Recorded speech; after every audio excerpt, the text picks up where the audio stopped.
You're watching the Big 12 on ESPN.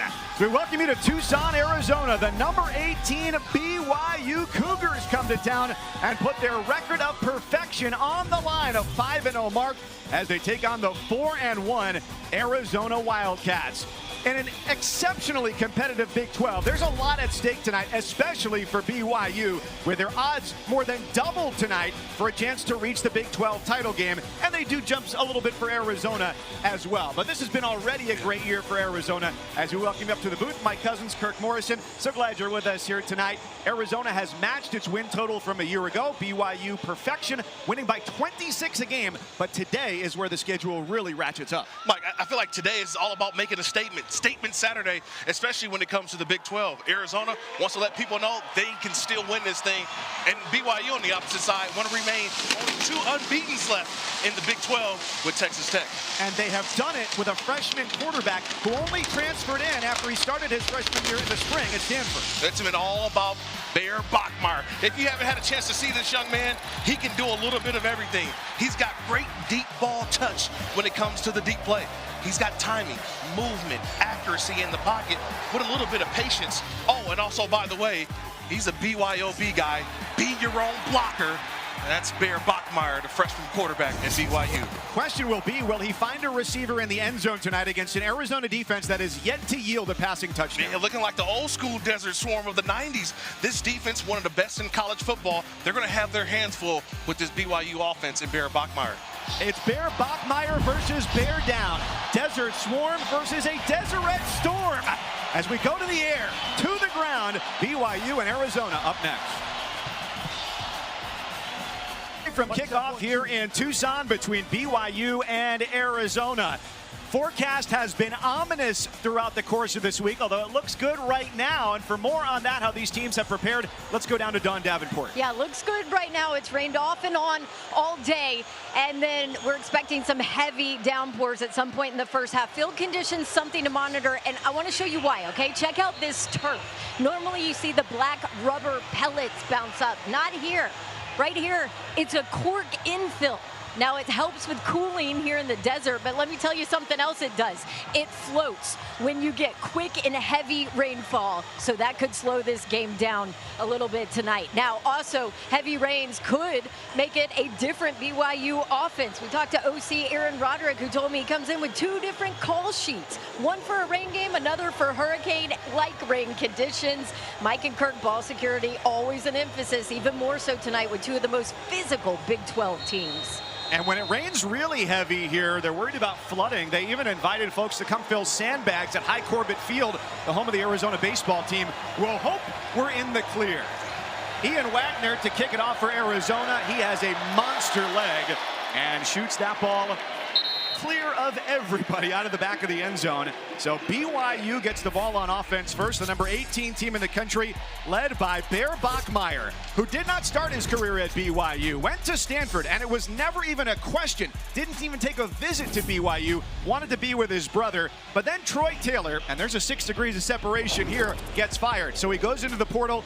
BYU offensive coordinator Aaron Roderick is there the next day to talk to him. Jake Retzloff ends up going to Tulane, where he's the quarterback there now. And Bear Bachmeier went on a crash course to learn this offense. And here he is, 6'2", 235 pounds, coming off a career-high 351 yards last time out.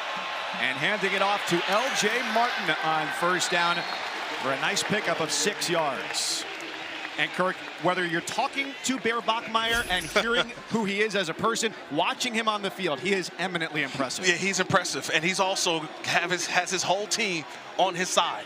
He's a guy that just comes in there like, tell me about Bear Bachmeier. Hey, he's our guy. He's our dude. He's grabbed this team's attention right away, and a lot of it is because his work ethic and the way he plays with such enthusiasm. Empty set, 2nd down and 4. Short drop, quick throw, bobbled by the tight end, Carson Ryan. The Utah transfer is normally sure-handed. It's 3rd down and 4. Yeah, here our first 3rd down. And so earlier, what you're going to see is a lot of times this defensive front for Arizona, they're going to show some different looks. It's going to be pre-snap versus post-snap. What's the picture going to look like for Bear Bachmeier once the ball is snapped? It's the illusion of a defense that gives you multiple looks, this Arizona Desert Swarm D. Leading receiver, Chase Roberts, down at the bottom of your screen. Last week, 161 yards through the air. Bachmeier under pressure, and he is throwing it behind him to L.J. Martin. He used that against Colorado for a first down, and that time it nearly was a turnover.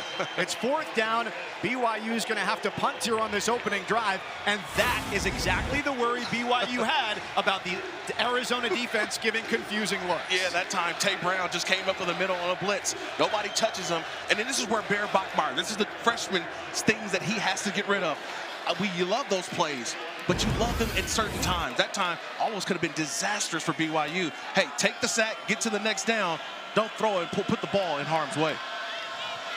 Sam Vanderhaar, the 28-year-old punter from Melbourne, Australia, kicking to Luke Wysong. Averaging 44 yards a kick. Got excellent leg on this one, and Wysong makes the fair catch around the 26-yard line.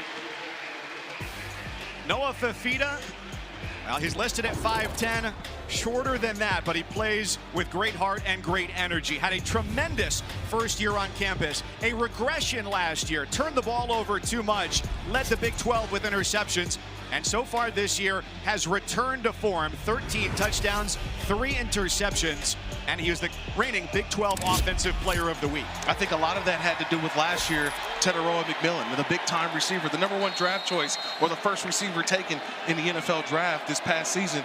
This year, a different group of wide receivers that he's starting to gel with.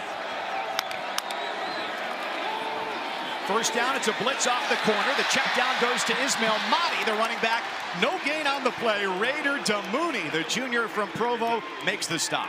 And so early on, what does a script look like for Arizona? They're already back on the football, but trying to see what will this defense of BYU present to Noah Fifita.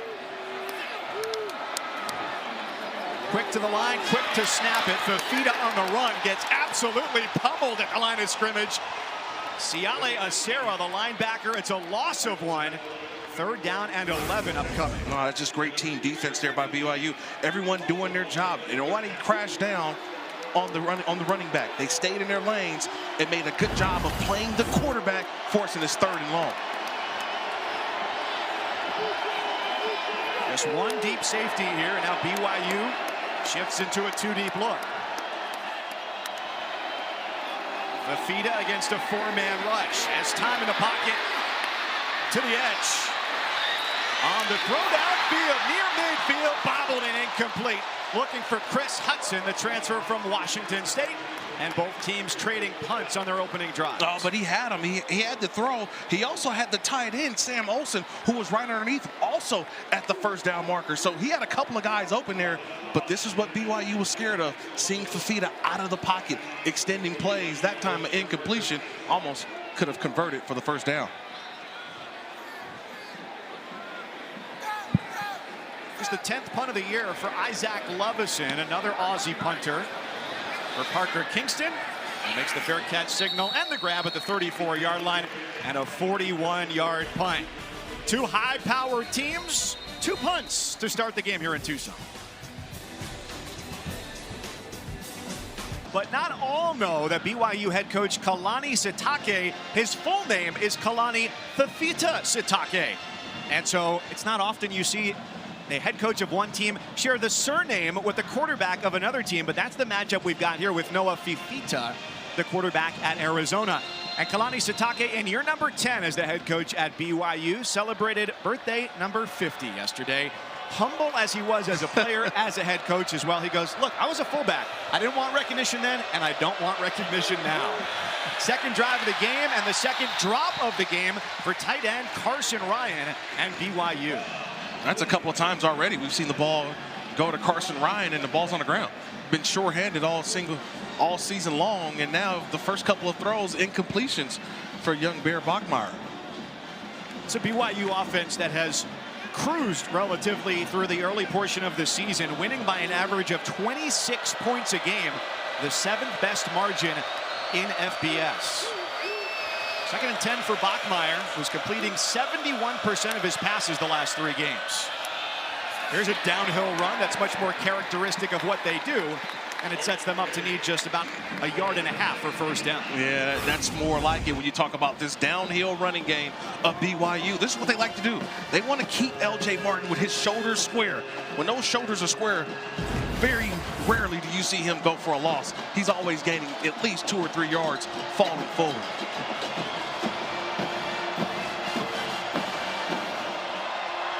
Preston Rex joins him in the backfield, who has never had a carry in his career. Not getting one here, and it is L.J. Martin for the first down. Gain of 5 there on 3rd down and 2. Well, Kirk, a lot of talent on this field today, and let's take a look at today's impact players brought to you by Pizza Hut. Well, if you're talking about BYU, talk about the wide receiver, Chase Roberts, their leading wide receiver. Isaiah Glasgow, number 16, watch him on defense. Big-time playmaker. Ismail Mahdi, I can't wait to watch him today. An outstanding runner, trying to get him the ball early. And Genesis Smith, he's got the big job today of trying to contain this wide receiving group, but also the runs from Bear Bachmeyer. Martin trying to find the edge and instead gets thrown to the turf by Riley Wilson. Gain of just 2. And now it's interesting, Kurt, 2 of these early runs have gone to the outside when that has not been BYU's tendency this year. Well, I think me and you watched BYU film all week long, and we've done our homework. L.J. Martin is a great runner in between the tackles, but when he goes outside of the tackles, I don't think he's at his best. And you saw how quick this Arizona defense was able to go track him down for a minimal gain.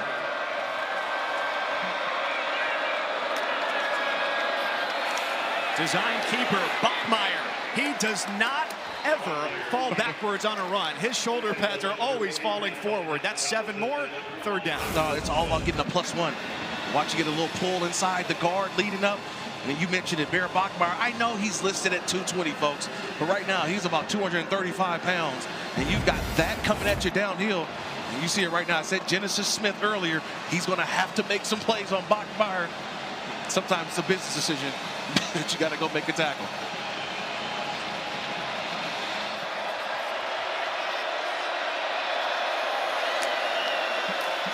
Third and a yard, it's a fake. It's Preston Rex to the outside. He's got a first down inside the 25-yard line. The former safety turned running back this year, gets the touch and goes for 16. Oh, so many great things on this play. You get a block by the wide receiver on the outside, Parker Kingston.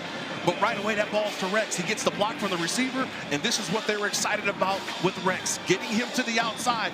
They kept saying how explosive he is. Well, Preston Rex, his first college reception, goes for a first down. Offensive coordinator Aaron Roderick told us last year after Rex was injured, he went to the defense and said, can we just try this guy out at running back? And he got an injured hamstring at the start of the year, now healthy, and we're seeing how good he can be. Throw deep downfield, tipped away at the last second. Traden Stooks, the safety, denies BYU a touchdown. Well, if Bachmeyer sees this earlier, he's got a touchdown. But to be able to recover the way Stooks did was an outstanding job of not only keeping his eyes on the quarterback, but playing center field. Just watch Stooks. He's going to come all the way over here and then just follows the football. That's a nice job by the defensive back, seeing the formation, watching the receiver, and then goes and go grab it. Almost had an interception. 8th play of the drive for the Cougars is a 2nd and 10. Bachmeyer gives it. Martin's on the move. He is gone. Touchdown, BYU.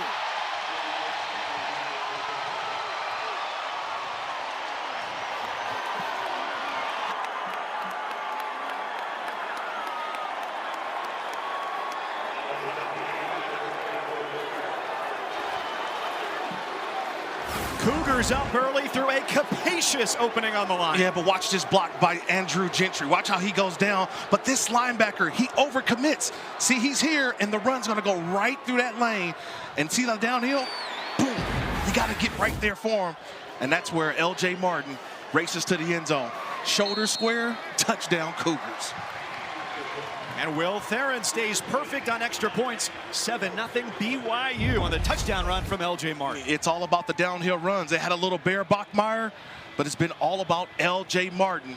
Martin tiptoeing into the end zone. Cougs up 7 in the desert.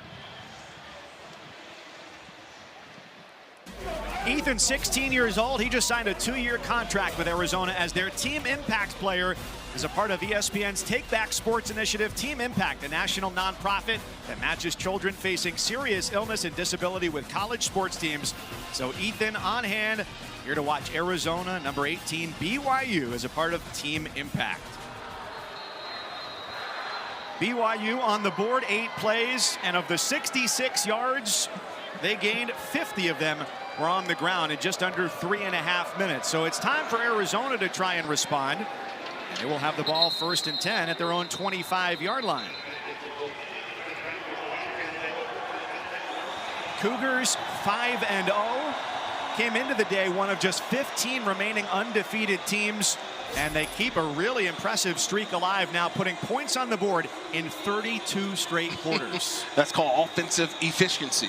And that's the one thing that they've had for a while now. The camaraderie, the trust, everything that goes along with this offense and Aaron Roderick. This team right now is on a roll with the freshman quarterback as well.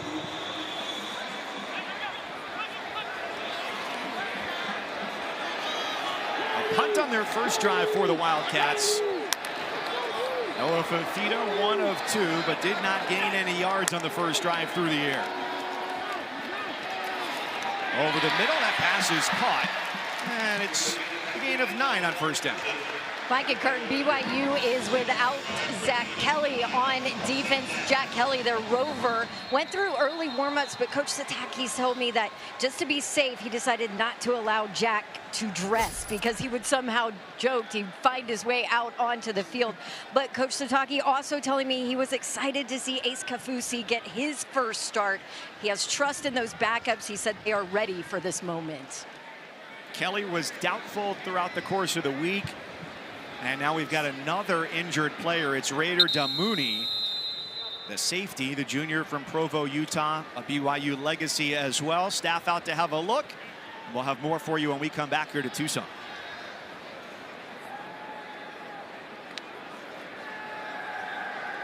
On that last play, Kirk Morrison, unfortunately, it came from a hit from one of his own teammates. Yeah, a little friendly fire. 54, Siala Acera. He's coming in to make the tackle, but watch Raider Damouni. He's right there. Gets on that left side, right in the rib cage area, right in the stomach area. But he walked off on his own power in the tent right now. Hopefully, he's okay to return. 2nd and just a yard for Arizona.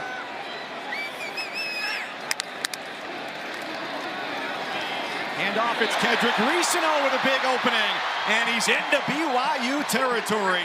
Wrapped up by Tanner Wall and picks up 17 yards. Oh, I love this patient run, because what happened was he allowed the blocks to develop and then sees the hole and just accelerate.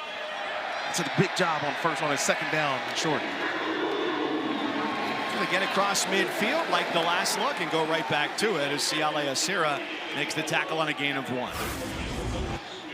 Yeah, just watch the patience of Versano. He gets there, patient, and then accelerates through the hole. That's a big run early on. And I think the running game is only going to help out Fafita. Slow the game down a bit, and then you allow Fafita to kind of pick and choose when your quarterback can go out there and be Superman.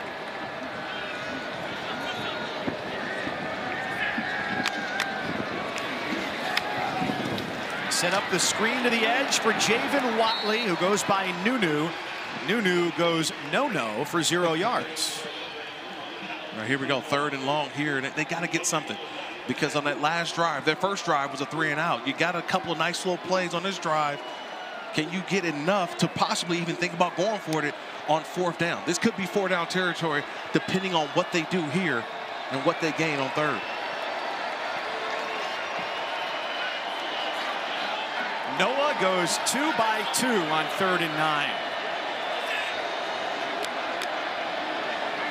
BYU brings pressure. The ball is knocked down at the line of scrimmage, and they say an incomplete pass as it got picked up by Faletau Satuala, hoping to go unabated the other way. Arizona has to punt again. How much, Kirk, do you think there that Fafita's height impacts his ability to get the ball over the line? Well, a lot of it, but that time out, Satuala needs to go sign up for the volleyball team at BYU. The men's volleyball team. Did you see how he extended, showing off the vertical leap? When you know you're not going to get to the quarterback, just try to jump, get your arms up, and a perfectly timed jump by Satuala. Yes, you have a quarterback a little bit smaller in stature. At that time, Satuala climbed the ladder. Parker Kingston with a fair catch around the 5-yard line. And a 42-yard punt. There are 2 Monday Night Football games for you next week. First up, the Bills take on the Falcons, and former BYU running back Tyler Allgeier, 7 Eastern on ESPN Deportes. And then Bears Commanders coverage, 8 Eastern on ESPN. Former Arizona running back Ja'Cory Krosky-Merritt only played 1 game here, but hey, still counts. And they're also available on the ESPN app. Caleb and Jaden, right? Number 1 and number 2.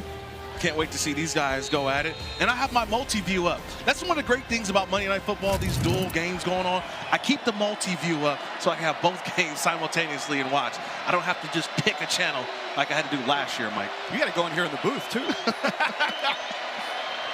So deep in their own territory, it'll be a 95-yard trek to reach pay dirt. Maybe a little bit longer as Tia Savea gets the stop.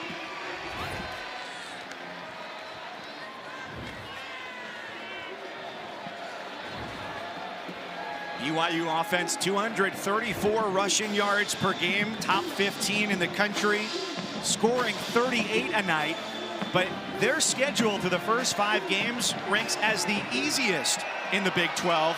For the rest of the way, it is the most difficult in the Big 12, starting with this game here tonight. Martin out of the 2-back set, and they are creating some nice opportunities for him coming through the middle of the offensive line as the pile is pushed across the 15-yard line for a first down. You know, L.J. Martin comes into the game averaging 6.4 yards a carry. He's a downhill runner. This time you have Preston Rex in the game as well. But this 2-back sets for BYU right now is something they want to major in a lot, because now you've got a downhill runner in Martin, and then you got the explosive Rex in the game. Defenses have to keep their eyes open on which guy's getting the football. Here they go, 12 personnel. That's 1 running back and 2 tight ends, bringing in Kean Need along with Carson Ryan along the right side of the offensive line. Set up the run for Bachmeier. Not only does he have great strength at 230 pounds, he's got agile feet like a dancer. I'm just telling you, it's always about getting a +1. Every time you watch BYU run the football, they're always getting an extra blocker at the point of attack. And then you get the quarterback, who's now, I said he's will be your own blocker earlier. He can get you an extra 4 to 5 yards. So it's always tough because you're trying to figure out, don't let the overload beat you defensively. You got to bring all guys to the party. We saw Preston Rex have his first catch of his career. Stays to block. Bachmeier deep over the middle. Ball is caught. Parker Kingston. And it's a long-distance dedication for the redshirt junior. BYU's up 2 scores on a 75-yard touchdown.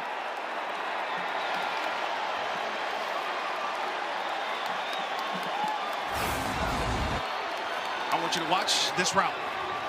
It's all about Parker Kingston, but watch here. These guys over here, the blocking. You need blocking first. This is a max protection look. You get the max protection, you get the time you need, and Bachmeier, just an outstanding throw, and the first touchdown reception given up by this Arizona defense on the season.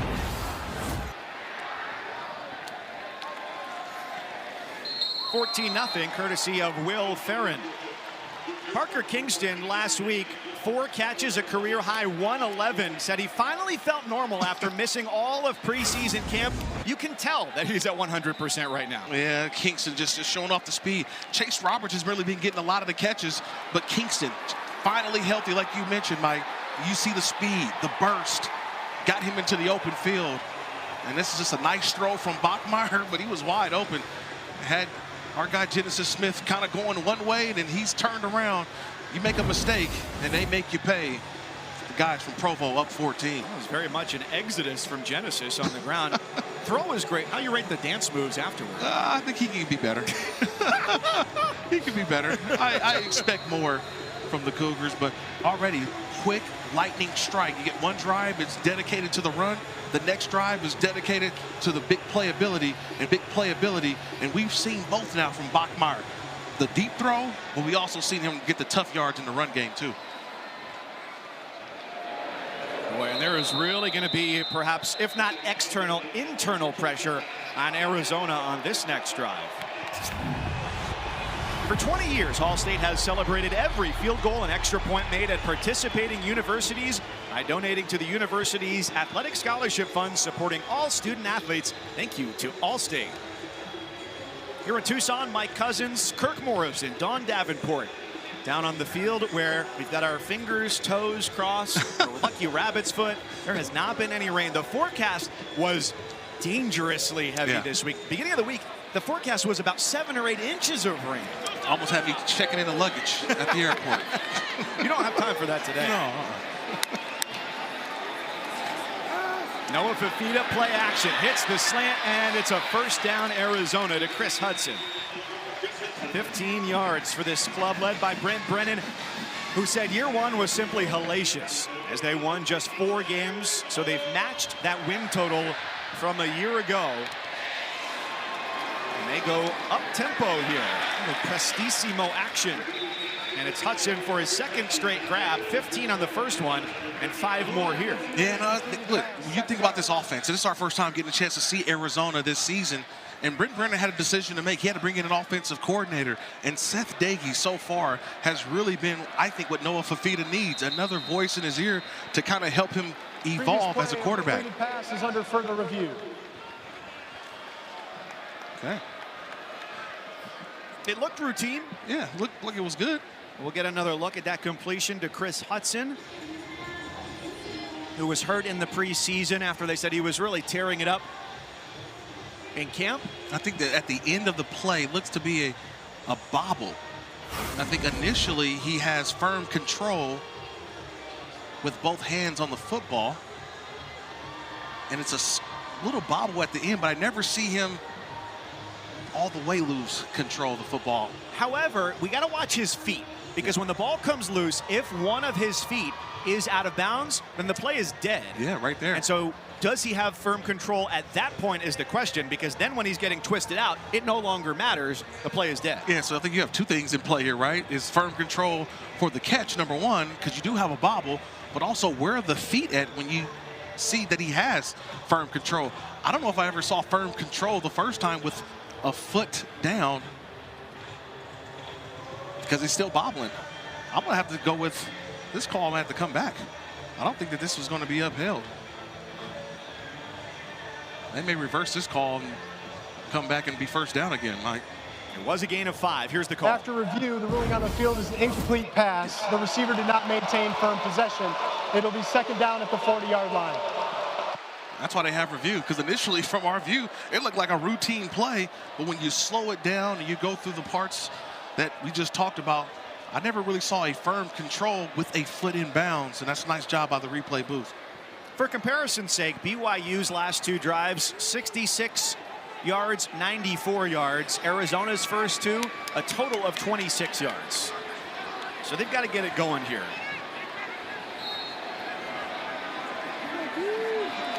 Fafita 4 of 7, 24 through the air. And he's by himself.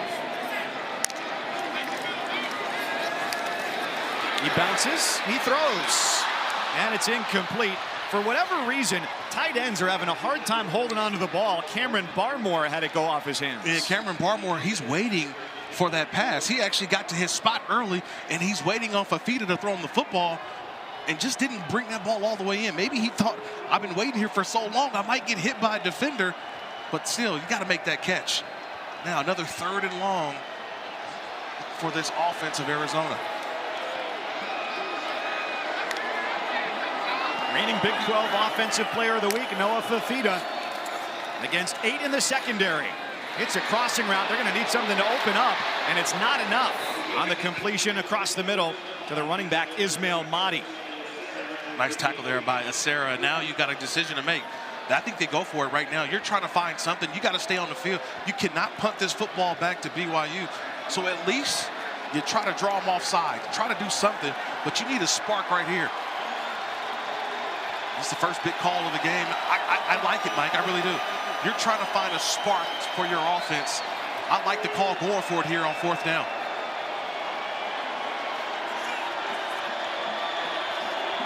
4th and 2. Possible screen at the bottom. Fafita on the slant. It's complete to Hudson, who's been his most reliable target today. They gamble. It pays off. 10-yard gain. Yeah, I like the call. I did. Before it even happened, it's 4th down. You need something. And right now, your offense is kind of sleepwalking a little bit. And then Chris Hudson says, "Don't throw it to me. I'll wake everybody up." That's a nice grab, a hand grab for the 1st down. That's a nice job there by Fafita as well. Well, you remember last year's game was only 14-7 at the half in favor of BYU. They forced turnovers in the 3rd, and that was what allowed them to pull away.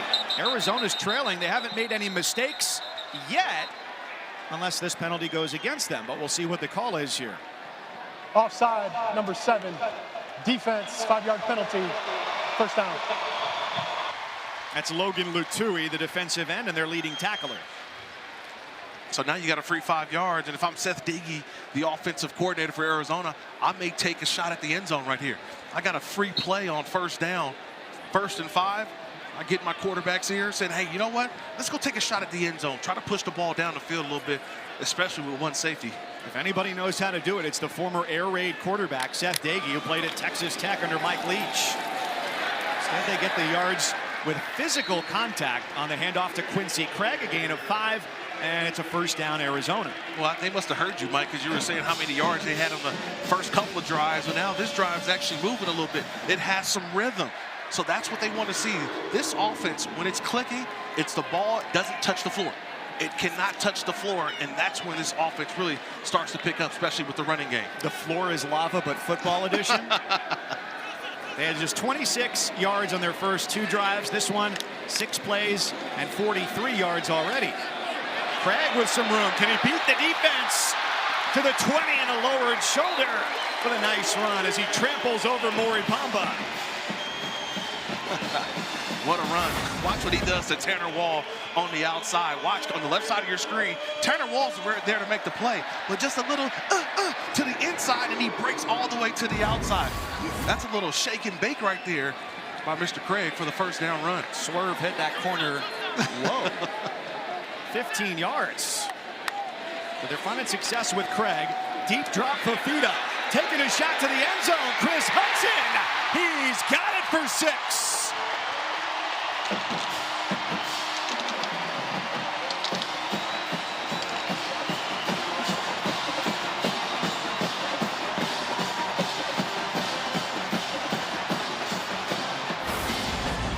I want you to watch this route by Hudson. He just gets up and he gets lost behind there. And Fafita, this is what a good quarterback does. You got to put it to an area. Throw it to the back pylon and you let your receiver go run underneath it. That's a terrific throw. It started with the protection, but a great throw from Fafita to Hudson.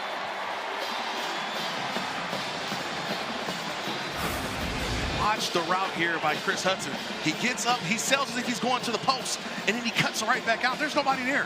You just need a perfectly thrown football, and that's what Fafita delivers. And now the Wildcats are on the board. So, Kirk, the first 2 drives, they only got 26 yards. What made this one different? Well, they started running the football, right? Remember, they start handing the ball off to Craig. And next thing I said earlier, right? The running game helps Fafita. It slows him down. He doesn't feel like he's got to make every play. But when you get the opportunity, he makes that perfect throw to the back of the end zone for the touchdown. And the biggest play of that drive, you could make the case it was the touchdown, but it was that 4th and 2 completion to Chris Hudson. And no doubt that Jay Hill and the BYU defense are going to put a special magnifying focus on number 4 for Arizona. Ian Wagner, the kickoff man, 31 touchbacks on 32 kickoffs this year, and this one is no different than the rest for the Arizona native who came back home after playing at Illinois State the last 4 years. If you thought today was great in college football, and there's still a long ways to go, try next Saturday with the SEC on ABC. 3:30 Eastern, it's Mississippi and number 10 Georgia. That's a top 10 matchup. And then at 7:30, Tennessee, which got a little bit of a scare today, they take on number 8 Alabama. I just love college football.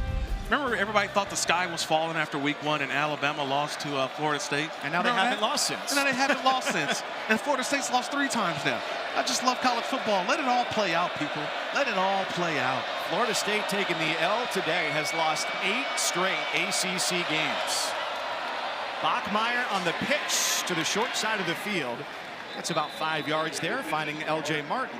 And then just go in the bag of Aaron Roderick, the offensive coordinator for BYU. So we saw the throws deep down the field. We've seen now Bachmeier run the option. He's ran QB lead.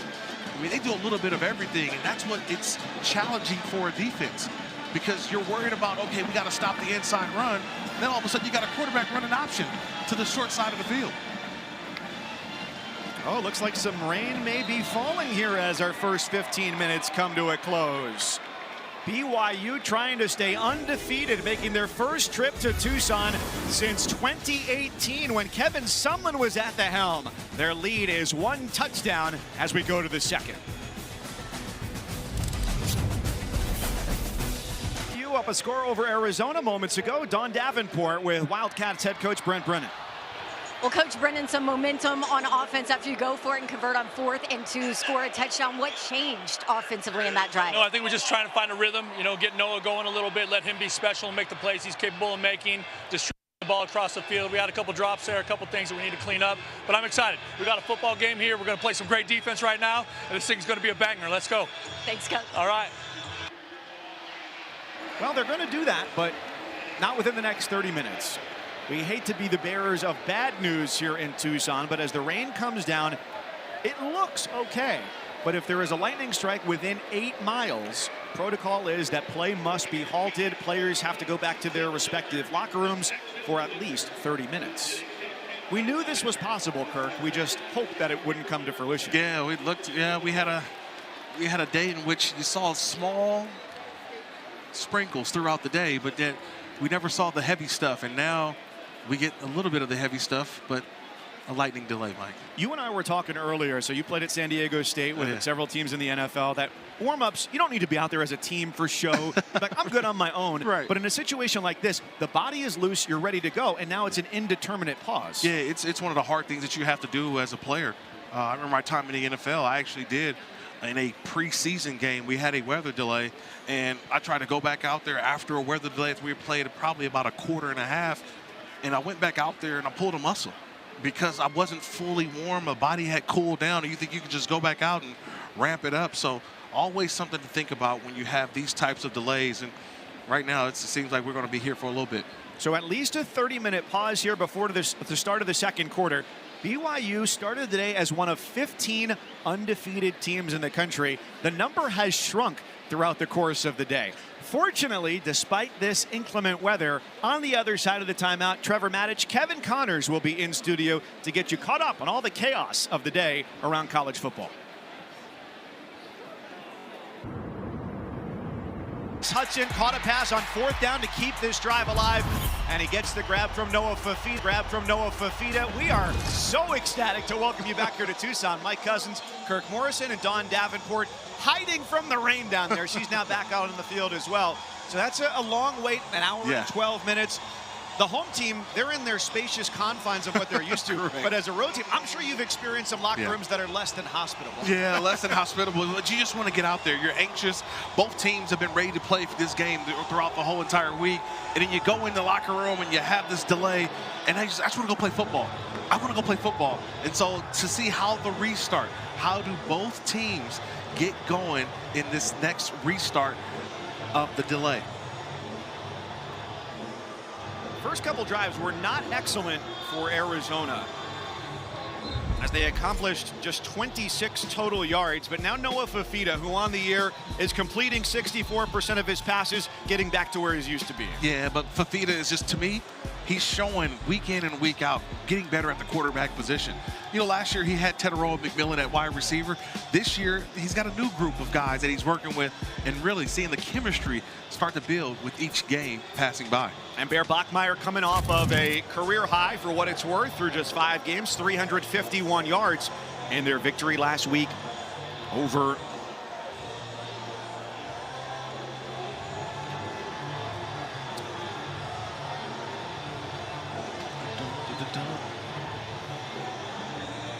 West Virginia. The late night is not going to get to me. I was like, yeah, here we go, baby. back to some Dramatic football. pause. Back to some football. Let's go. Okay, so the second quarter starts with a 2nd and 4. And this is the loudest this crowd has been tonight. They have waited, they have hidden. They were ordered out of the stands. Parker Kingston in motion. He makes the catch, looks to pick up a block, and gets 2 yards. Big tackle there by Malachi Bailey. In this defense, look, early on, maybe they've had a chance to make some adjustments, right? You had an early halftime, not really a halftime, but a delay, to kind of talk through what you've seen in the first quarter and try to find a couple of ways to try to stop it and slow this offense down of BYU.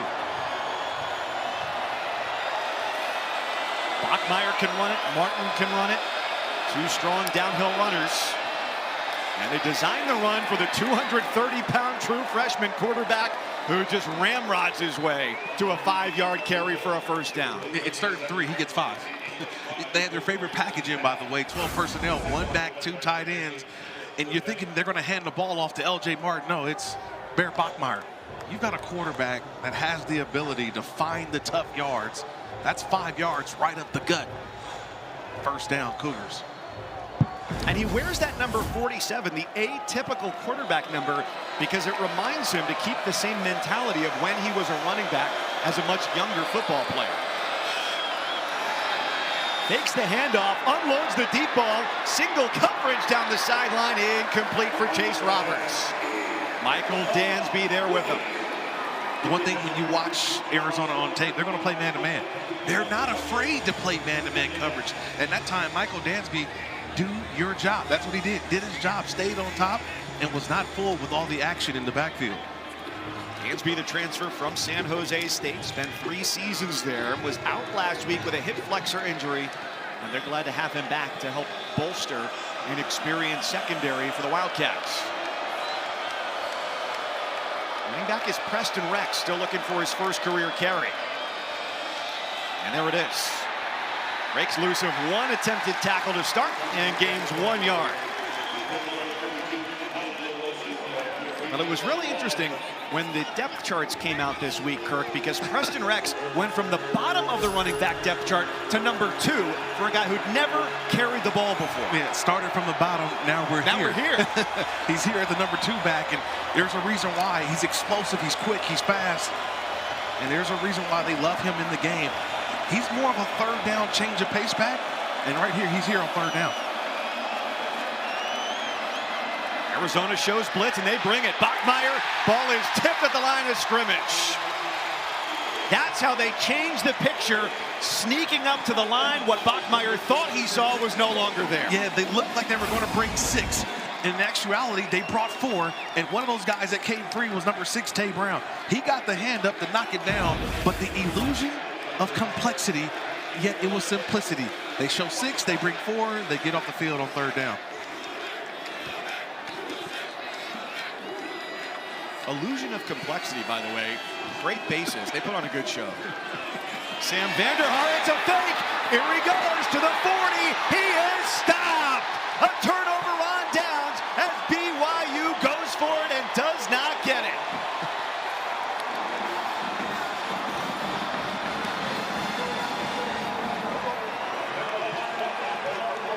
Kirk in their own territory. What do you make of that call? I'm a little surprised here. You're trying to find a way to keep the offense on the field, but this was just a terrific job by Dalton Johnson at the end. Watch 43, Dalton Johnson. He's actually being held, but he makes the play. It's a little leg whip. It's not called. Good job by the Cougs.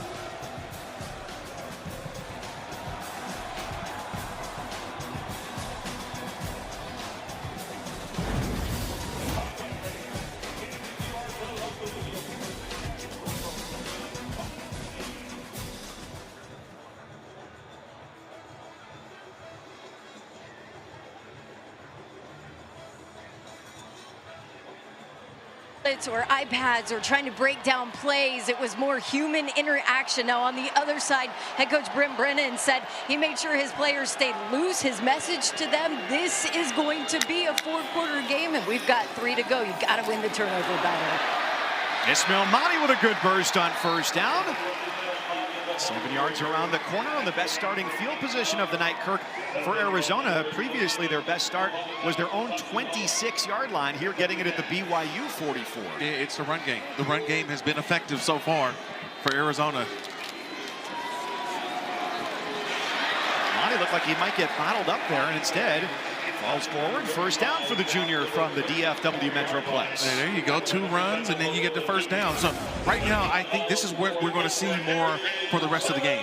It's the running game. It's if you're getting 4 or 5 yards a clip, why not keep handing it off? And I keep preaching it. It's going to help out play action, which will open up some windows for Fafita.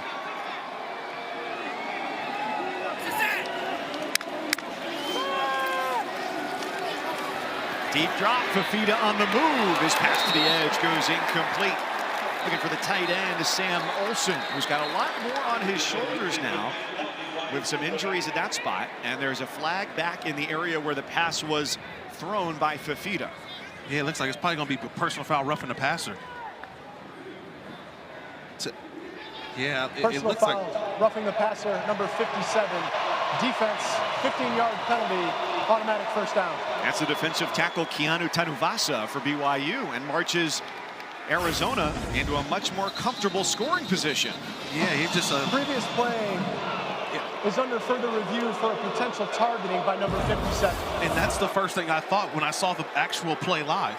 So Keanu Tanuvasa, I didn't get the number at first, but I saw a couple of elements that to me bring up targeting.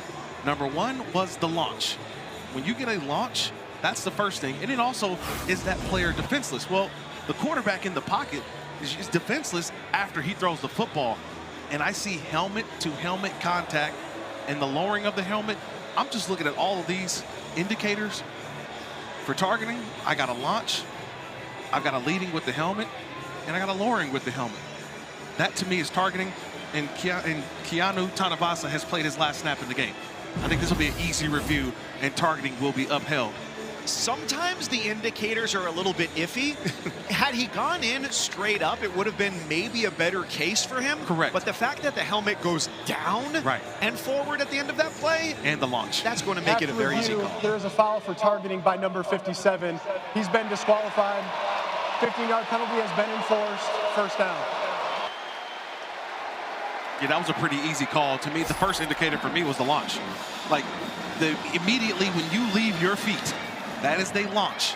And to me, that is the first indicator of targeting. And now you're without a captain on your defense. And now you wonder what this conversation is about. From Kalani Sitake with the officials.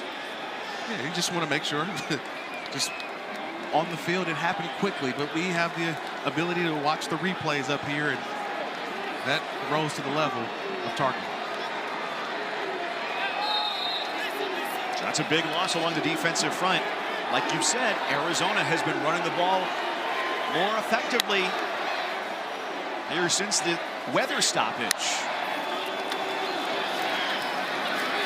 Fafita's got time. He goes across the middle. He's got that ball complete. The tight end Olsen inside the 10. First and goal, Arizona on a 9-yard pickup. Yeah, he's one of my favorite players on this offense, actually, is the tight end, Sam Olsen. Does the dirty work. He likes to block, but, man, that time Fafita goes through his progressions and gets all the way to the tight end. Just short of the stick, 2nd and 1. Just scanning, and finds the tight end late, coming open. So they lose Tanuvasa. Remember, they're also without stud linebacker Jack Kelly in this game, too. He was doubtful throughout the week and did not put on the uniform today. Back corner, end zone, and incomplete. Good coverage there from Tavion Beasley with Nunu Watley. Yeah, he went in motion. A lot of times you got the motion guy. You're just seeing what the coverage is going to do. Are they going to adjust? Are they going to stay in man-to-man or go to zone? They got man-to-man, and that's where the throw went. So here we are, 3rd down, and this could be 4-down territory as well. Rain has picked up again. Interesting here on 3rd down and 1 to go empty backfield. That's Craig, the running back, out of the slot. Fake the give to the outside. Olsen, the tight end, fighting for yardage, and it is very close. He didn't get it. That's a terrific tackle over there by Evan Johnson, number 0. Evan Johnson came up and had his head to the outside and knocked him short of the first down. And I mentioned it, Mike, this is going to be 4-down territory. You felt it. If they didn't get it on 3rd down, they were going to go for it on 4th down, and here we go. From the gun, 4th and 1. They started with a short field. Now they just need a yard. They've got it with Fafita on the move. Well, there may be a lot of folks who didn't love the 3rd down call, but you can't argue with success on 4th down. No, especially when you get a +1. This time the running back, Quincy Craig, number 24, he turned into a fullback. Right here in front of your living room, you got 24 coming in with the seal, block, boom! And then you got Fafita coming in to get the yard needed for the 1st down. They stick with Craig in the backfield. Chris Hudson, who caught the touchdown pass earlier, bottom of your screen. Fafita on the roll, looking for Hudson. He's not there. And the redshirt junior makes the wise choice to live to see another down. That's a great decision. Great decision. That was really just a one-read kind of throw. He goes out, and in his progression, it's one read. If it's open, you throw it. If not, you throw it out of bounds or you throw it in the stands. And a nice job by Fafita in throwing that ball away. It was a book club play. One read. That's it. One read is all you need. They went away from the running game the last couple of plays. I know they picked it up on 4th down. We'll see that they go back to it right here. Swap out running backs. Kedrick Reesino in the shotgun with Fafita. They give him good protection to the back corner of the end zone. Way too tall for Sam Olsen, the tight end, once again. 9:41 second quarter, a 1-touchdown game between number 18 BYU and Arizona. And you get down here inside the 10-yard line and always say constricted quarters. So you don't have a lot of room, a lot of space, especially with the skill position guys that you have on Arizona.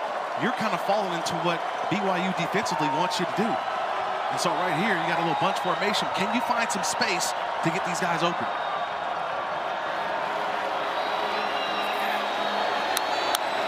Ninth play of the drive. Here comes pressure. Fafita fires. It's too much. Chris Hudson, the target. Incomplete. 4th and goal. Here comes the field goal unit. Yeah, they went for it earlier in the drive on 4th and 1. What did you think of the play calling there when they had 3 plays with goal to go? 3 plays with goal to go, and what they do? They threw the ball 3 times. The rush has been working, and you get down here and you don't run the ball at all. 3 consecutive plays at 1st and goal. And that was just a copycat play on the last one. They ran that play earlier. They got a touchdown when Hudson broke to the outside. This time he stayed to the inside, and the ball went over his head. Michael Salgado Medina has not been a sure thing this year, but this is a chip shot. 24 yards. Well, off the fake punt, they took control at the 44-yard line, and they put 3 on the board.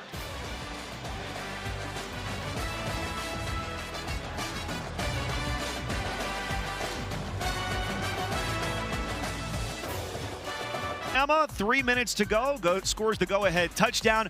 5th team in SEC history to beat 3 ranked teams in a 3-week span. Huge game today. Indiana was 1-72 against AP top 5 teams. Kurt Cignetti now 17-2 at Indiana. And Texas takes down Oklahoma. Look at that, though. BYU now 1 of 11 undefeated FBS teams. Right now, Texas Tech, the other undefeated team in the Big 12, with a lead in their game over Kansas.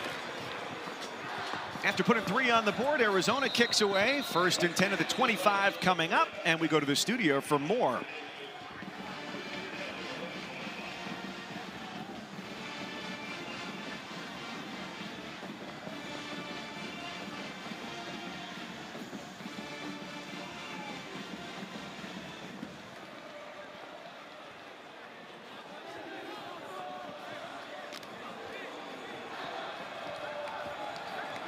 All right, Kevin, thank you so much. How about, by the way, just to go back to Oklahoma and Texas. Yeah. For Texas, their largest win over an AP top 10 team since 1957 against Arkansas, which is before Jerry Jones played for the Razorbacks. Whoa. been a while. It's been a while. 5 yards there on first down. And I would imagine, Kirk, with the heavy rain that we're seeing now, we're going to see a lot more handoffs. Yeah, look, it's about running the football. And when you really think about it, both these teams are really physical at the line of scrimmage. That's what both coaches talked about this week. Who's going to win that battle? Because both teams wanted to impose their will. And I think right now, if you told me who's got the advantage, I would probably say with this weather, you lean on BYU. They're certainly well equipped to do it. 234 rushing yards a game. That's 15th best in the country. Oh, they bring the tight end Carson Ryan across the formation to free up L.J. Martin. He just carries defenders with him. 11 yards, first down. 4th in the country entering today, averaging almost 5 yards after contact. Yeah, but just watch how he gets his shoulder square. See, when he gets his shoulder square, he's one of the best backs in all of college football. When he's going east and west, he kind of slows down a little bit. But when those shoulders are square, he's getting 4 or 5 yards every single time.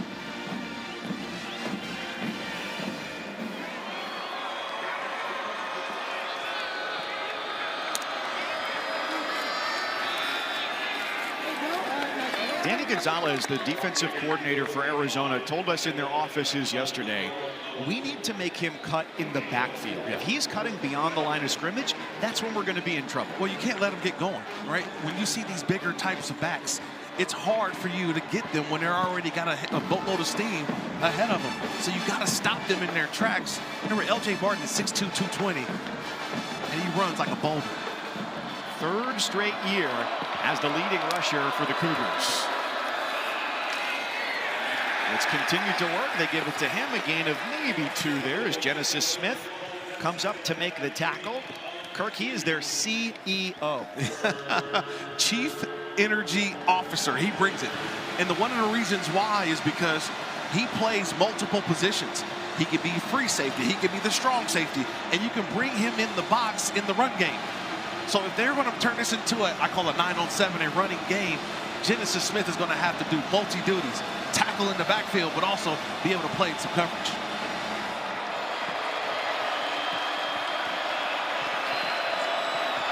Bachmeier has 2 plays every time he comes to the line. Looked like he might have changed up what he saw right there. Gives it to L.J. Martin, who rumbles to the sticks as he collides with Chase Kennedy. Did you see the yards after contact? He was hit about the 46-yard line in some kind of way. Watch, he's first contacted about the 46, and yet the play finishes around midfield or across midfield. That's giving him an opportunity right here to go for it. And I like this decision to go for it rather than what they did on the previous drive with the fake punt on 4th down. It was 4th and 9 last time they went for it with a fake by Sam Vanderhaar. They're comfortable with this. You get the tush push there, a 230-pound quarterback being pushed by a 220-pound running back. Yeah, that'll work. Yeah. Is that the paw push? What do you do? What do you do for Cougars, right? Look at that. Just Bachmeier gets behind that offensive line, and then you mentioned it. You've got L.J. Martin bench pressing him forward. And if this game, like I said, is going to turn into a rushing game, can this Arizona defense, can they fill the gaps? Can they find a way to strike and play on the BYU side of the line of scrimmage? 7th play of the drive. All of the first 6 have been runs. Prior to that, BYU called their first charge time out of the half. Kalani Sitake under the rain, encouraged by what he's seeing. His team up 4 and on the move in Arizona territory.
Love that you're watching my Arizona Wildcats right now. Tomorrow, be sure to tune in for Sunday NFL Countdown with me and the fellas.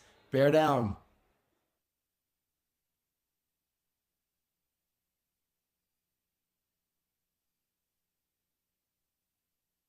On 1st and 10. Rain has stopped for the moment. The running has not. 9 yards there on the handoff to Martin up the middle. And he's not touched until he got 5 yards down the field. So that tells me one thing. Just watch this offensive line of BYU getting on their blocks. It's a hat on a hat. And right now, this Arizona defense is making it tough on themselves by not getting in the gap.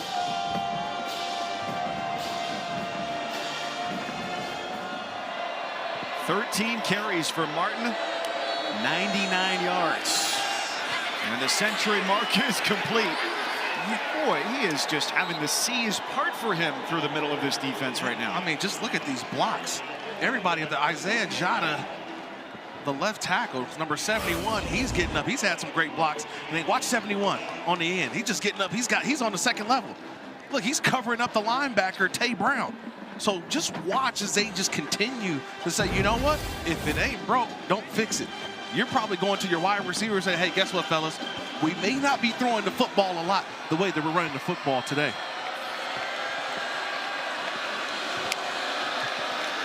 Ryan, the tight end, in motion. Rex gets his second handoff and is toppled at best for no gain on the play as he tried to go around the edge. You remember when we came on the air tonight and Dawn was telling us about the weather report. It was not raining at the time, but that Aaron Roderick, the offensive coordinator for BYU, said we've got plan A, which is normal weather, and plan B, which is heavy rain. And this seems like it's plan B right now. Yeah, they're going to plan B right now. And they're trying to find different ways to get the ball on the inside with LJ, but then on the outside with some of their skill position players. Nice swiping tackle coming in from the outside to make the stop there. As Marquise Groves Killebrew, MGK, came in and got the legs of LJ Martin. Yeah, that's a nice job by Killebrew, because now you're starting to see, I think, the adjustment by Danny Gonzalez. He's going to have to start bringing some corners and safeties, right? Because right now the linebackers are kind of getting swallowed up by this O-line, so you're seeing some safeties and guys come up, and now you got a tight end up top. Still haven't passed it on this drive. Bachmeier gets flushed.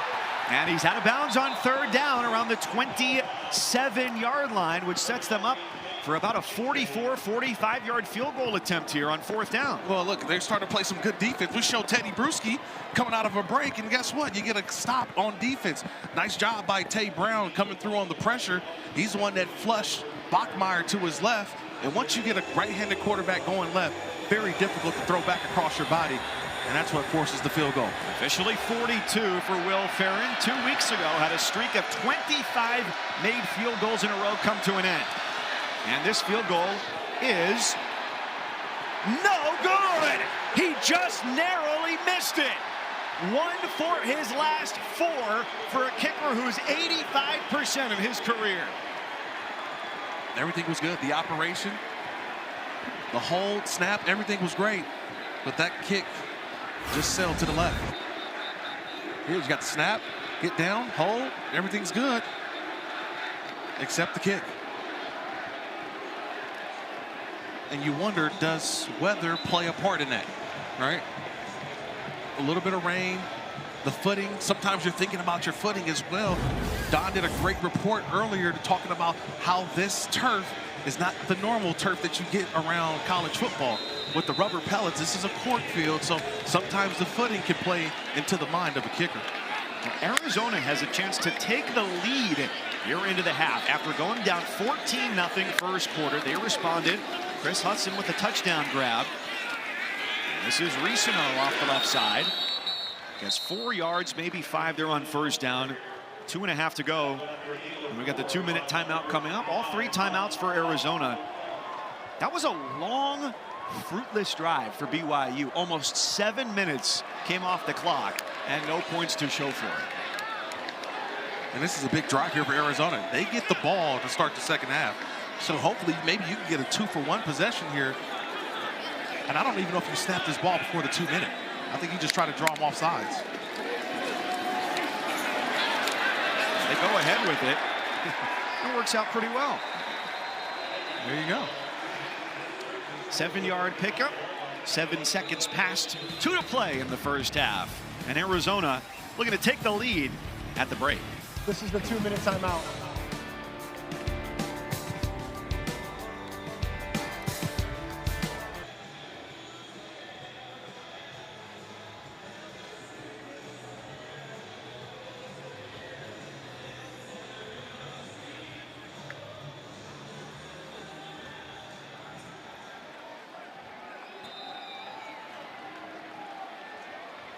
Texas Tech, one of the hottest teams in the country right now. Top 10 for the first time since 2013.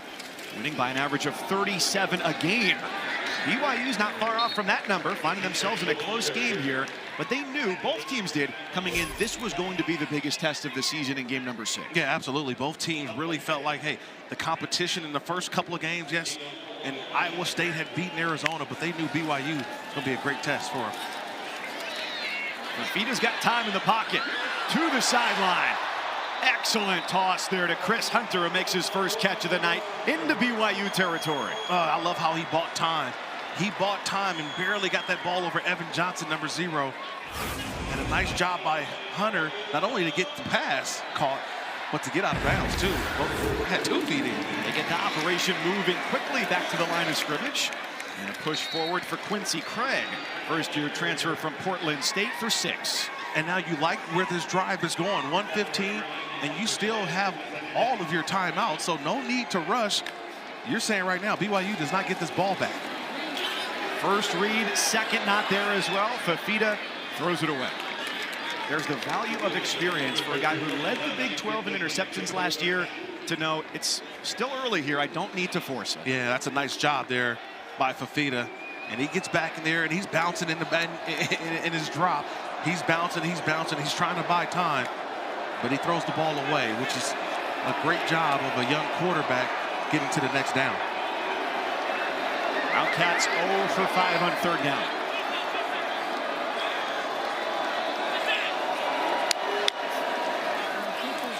BYU drops 8. Fafita steps up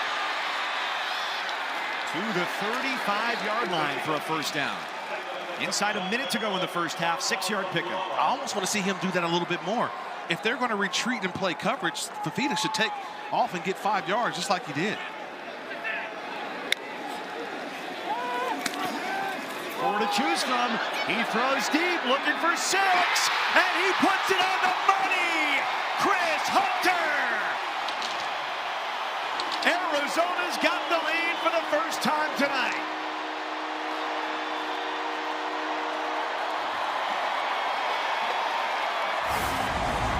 I know it's nighttime here, and we've had a lot of rain, but you want to see a real rainbow, watch this throw. It goes up and lands right in the bucket or the pot of gold. What a throw by Fafita, leading Chris Hunter to the outside. And the catch and the little celebration at the end, and now the Wildcats take the lead.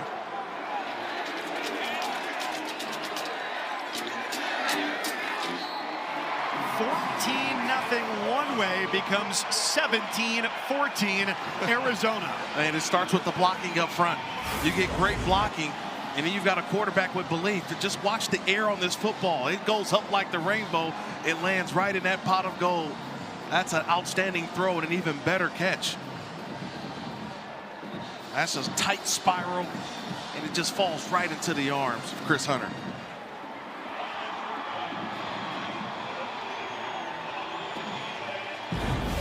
Second passing touchdown of the night for Noah Fafita, coming off a 5-touchdown game last week and climbing his way rapidly in the Arizona record books as well. Only 2 quarterbacks have done it better than him, Nick Foles and Willie Tuitama, and he is on pace to pass them by the end of this year.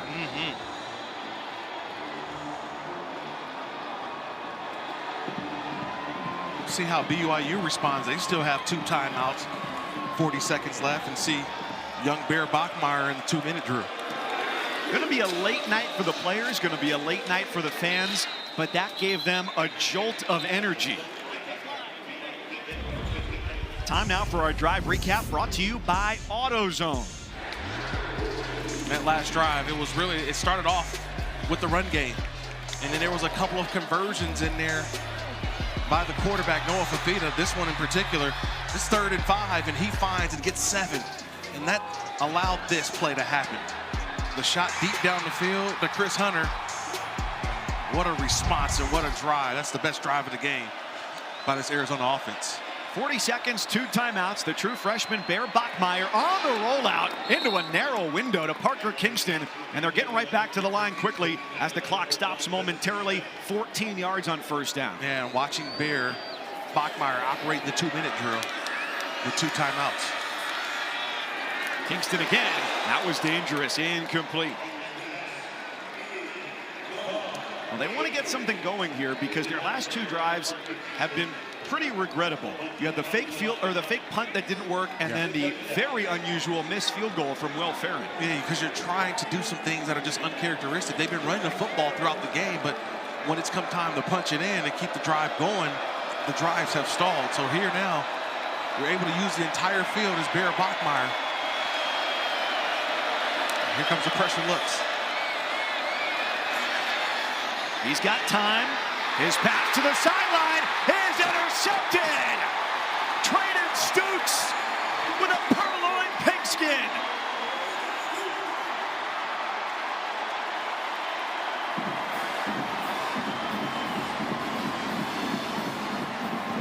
What a job by Stukes. He undercut this route. He knew where Bear Bachmeier was going, but this was such a tight window that I'm surprised that Bear even threw this football. Just watch how this play kind of develops. Here's Stukes here. This play's going to go here and go right to the outside, and Stukes just undercut it.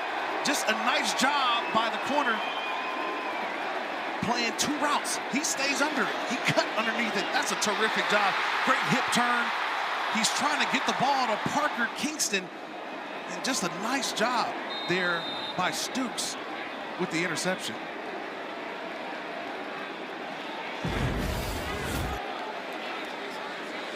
The Arizona locker room at halftime, what's it going to be like? I think you're starting to have belief now. Belief and understanding. Fafita with an equally dangerous throw to the near sideline. Ciale Acera getting a hand on it. So for Bachmeier, that's just the 2nd interception of his career. One of the questions they wanted to see, one of the questions we had as well, how does he respond to adversity? He's going to have quite a while to sit and stew with that, but it is a shorter halftime today because of the 70 or so minute weather delay we had earlier. They've cut 8 minutes off of halftime. It'll be just 12 minutes. Fafita on the move. If the pass was there, he can take it, and instead the clock continues to run.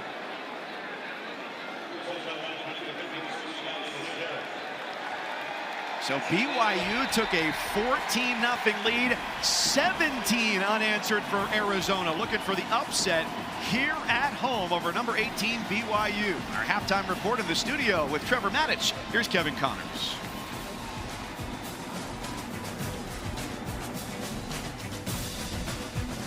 It's been all Cats, and I'm talking about the Wildcats. They've been able to go out and make some plays, and it's really been, to me, the miscues by BYU since the delay that have put the Wildcats in the position that they're in.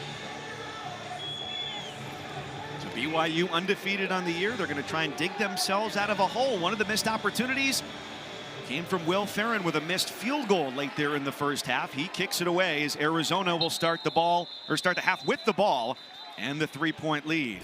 Kirk, here are some of those mistakes from BYU. Yeah, it all started earlier with Keanu Tanavasa, 57. He comes in with the targeting call right there on Noah Fafita. Then after that, it was the failed fake punt on a 4th and 9. They didn't pick it up. Then you had the missed field goal on the next drive. And then the drive after that, 2-minute drill, you got Bear Bachmeier, who throws his 2nd interception of the year. So it's those miscues of the reason why the Wildcats are ahead in this game. So no points in the second quarter for BYU. 32 straight quarters they had scored, and that streak comes to an end here tonight.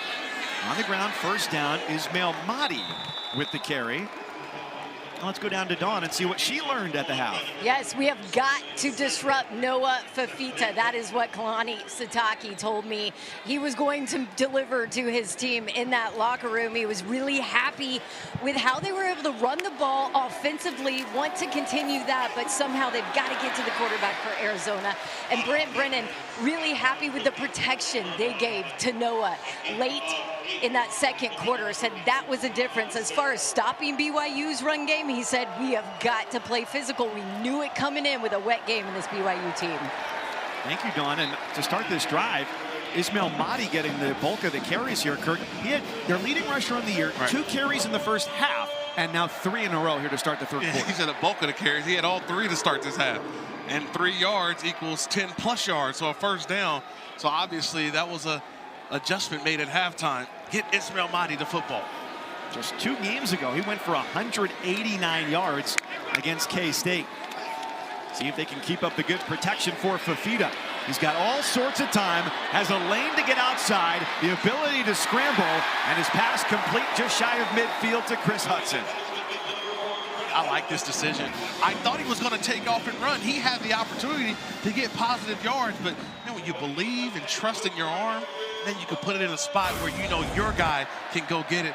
Just watch the end of this play with Chris Hudson. Fafita buying time, but then he finds Hudson at the end. This is a nice job there by the quarterback. Mahdi bounces off the first wave of tacklers and goes down in the second. Great pursuit by Therian Alexander III to take him down for a loss of 2 on the carry. Yeah, that was a big hit right there in the middle of the field. I didn't see who that linebacker was. It was coming down here. I think it was Kafusi, number 16 or number 18. Remember, he's playing in for the injured Jack Kelly. And you mentioned Alexander right there playing cleanup at the end.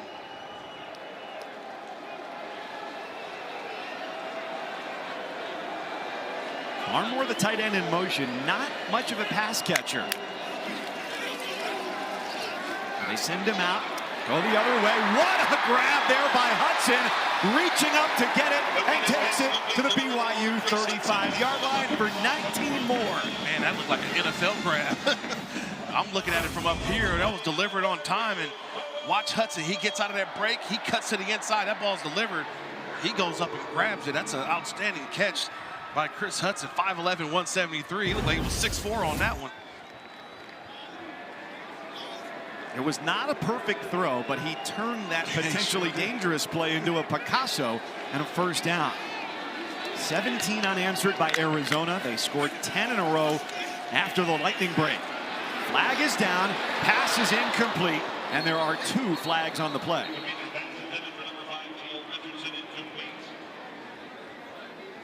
Yeah, they're probably going to get a chop block. Personal foul, chop block, number 24 and 52. Offense, 15-yard penalty, still first down. Amazingly, that's only the 3rd penalty of the game and the 1st on Arizona. Yeah, it's just a chop block. It's 2 guys working. Quincy Craig, who's the linebacker, and 52 is going to be right here. One guy cannot be engaged up high, and then Craig goes low. That's easy call by the official. Cannon DeCambra, this is the first season he is playing center. They moved him there at the beginning of the season, or the beginning of camp, hoping just to get some depth behind Grayson Stovall, and he ended up winning the job in the film room, 1 a.m., 2 a.m., during preseason camp, bonding with Noah Fafita, who lets it fly to the far side. Leaping grab on the edge. Trey Spivey gets 10. I want to go back to DeCambra, though. I thought it was a great story that we found out. Remember, he was at Hawaii last year. He transfers. Remember, he played tackle at Hawaii. So he's like, yeah, I'll transfer to Arizona. I'll come play tackle. Where you need me at left, right? How about center? And now he's your starting center. How great is that? This is what college football is about. Opportunities that you didn't know that you had in front of you. And now the chemistry between center and quarterback, you've seen it throughout this game. Seth Daigie, the offensive coordinator, said, I got on the phone with him, instantly felt a connection, knew we had to have him. 8th play of the drive, and Fafita demolished. Flag is down on the play. Isaiah Glasker, a guy with NFL potential, just flattened Fafita. That's a penalty on his play. I'm trying to see where the penalty came in, but Glasker he beat through Ty Buchanan. High hit, Kirk. Yeah. I don't know. It's a high hit, but I don't know what happens here. But it's a nice job by Glasgow on the play. Here's a call. Personal foul. Roughing the passer, number 16, with targeting. Defense, 15-yard penalty. Automatic first down. Previous play is under further review. Glasgow just can't believe it.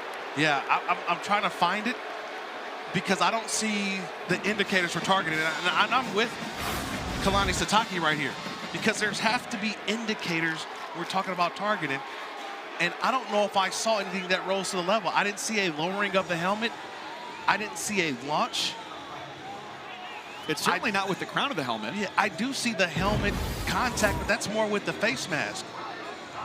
And so my initial looks at it right here, I don't think that this is going to be upheld for targeting.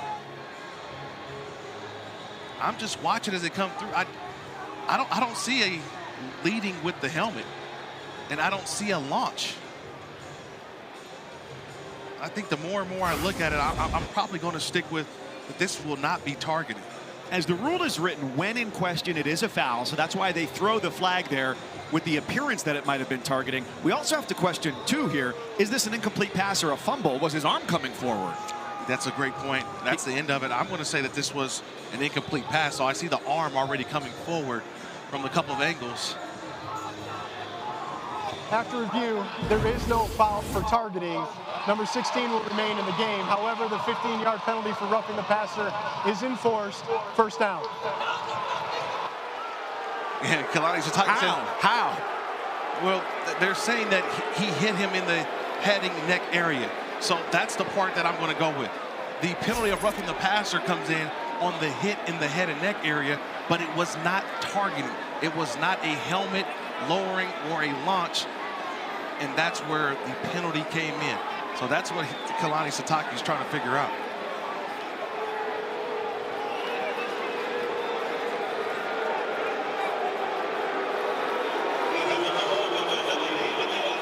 That's what he's trying to figure out. If the targeting is not upheld, how do we still get 15 yards on the personal foul? I think because there was a hit in the head and neck area, but not targeting. It was still the personal foul penalty was enforced, but not the target.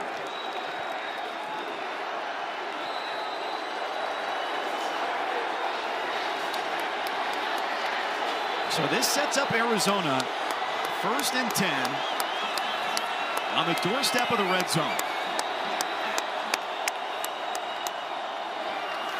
They give to Risino nothing.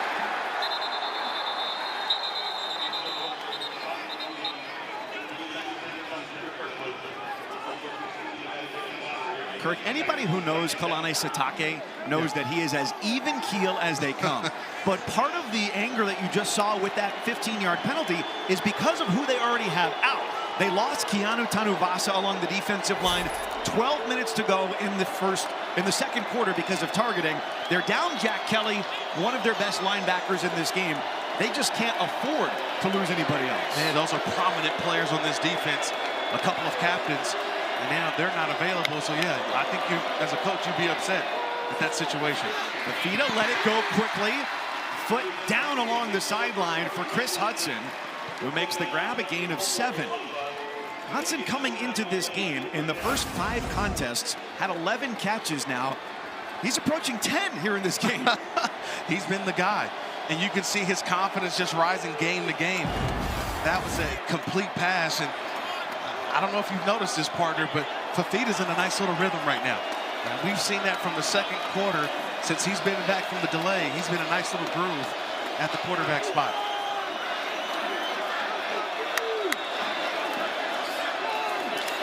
They ask him to throw it again. He does. On the inside screen, short of the first down, Luke Wysong. Wow, it's a decision, and I think the decision is to go for it on 4th down.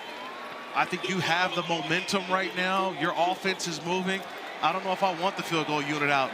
I keep the ball in Fafita's hands, and I give him the run play option, run pass option. If it's not there, go run it.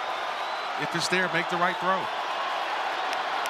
2 of 2 on 4th down. He's by himself in the backfield with Risino in the slot. He sees there's no safety in the middle. He's checking. There it is. No safety in the middle. See this? No safety over in here. Lined up for the sneak. Didn't get it. He's stuffed, but there's a flag down from the far sideline.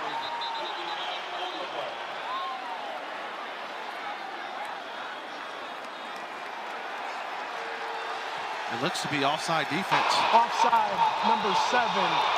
Defense lined up in the neutral zone. 5-yard penalty results in a first down. That's his second offside penalty tonight against Logan Lutui. Yeah, Logan Lutui's got to be a little bit better. You got to know where the line of scrimmage is. You got to see and look and know. Lutui's on the right, and I think it's right when he got set. You can see his helmet is right, to me, from this angle in the neutral zone. He's kind of looking at the call, trying to see where everybody's lined up at. And when he went down or getting to that 3-point stance, the official said his helmet broke the line. And Arizona, Kirk gifted 20 yards on penalties on this drive already. Fafita flushed. He is fleet of foot. He fires and throws it away. All right, let's go back to that offsides. Here's the free, and I want to show you right here, this is the helmet that's in question. And you also have a hand right here as well. So you got multiple, see, these guys are all behind the line, and then you have that one on the line and a helmet in there, and that's where the penalty comes in at. Never good to be a habitual line stepper. Second time offside. Approaching the middle of the third quarter. 17 straight points from Arizona. 12th play of the drive. A lunge ahead, Quincy Craig. 4-yard pickup as they've rotated pretty well between Craig and Mahdi and Risano, and we've seen Fafita get on the move too. Third down here, 6 to go. What do you like? Yeah, I'm looking at where the ball's at, left hash. So think about something coming to the right hash. Quarterback on the move. I got an injured player coming off. For an injured BYU player. Siali Acera, 54, is coming off. You already mentioned the guys, they're already down on defense, so now your starting middle linebacker comes off.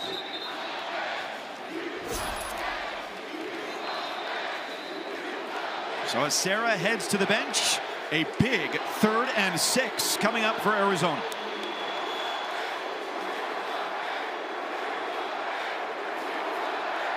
Yards, and Kalani Sitake, this went on for a good 90 seconds, 2 minutes during the timeout. Yeah, I think he's still upset, frustrated about a targeting call that was not upheld, but a personal foul, roughing the passer was. So he's still upset about that call. 3rd and 6, keep an eye on Chris Hudson, bottom of your screen, who's been targeted a team high 11 times tonight, 7 grabs, 87 yards.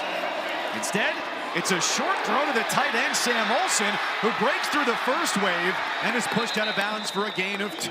Kirk, what do you think? I don't like it, right? The first things you said, what, short side? That's a short side of the field. So not a lot of room to work with. The ball's on the left hash. You've got a lot of room to the right side. And I'm thinking the same way right now with the offense being on the field. Maybe that was the plan all along. If you get it, then you got it. If you don't, go for it on 4th down. And right now, no field goal unit in sight. This drive has now taken half of the 3rd quarter. 4th and 4, 14th play coming up. Here's your guy Hudson right here. Fafita's got time. Retreating, pressured, a desperation toss, and it's taken away. Well, it was going to BYU one way or the other, and it ends up in Isaiah Glasker's breadbasket. It's all about bend, but don't break. Tausili Akana just coming off the edge and fighting all the way through, forcing the quarterback to make a throw, and the interception. Nice job by the Cougars.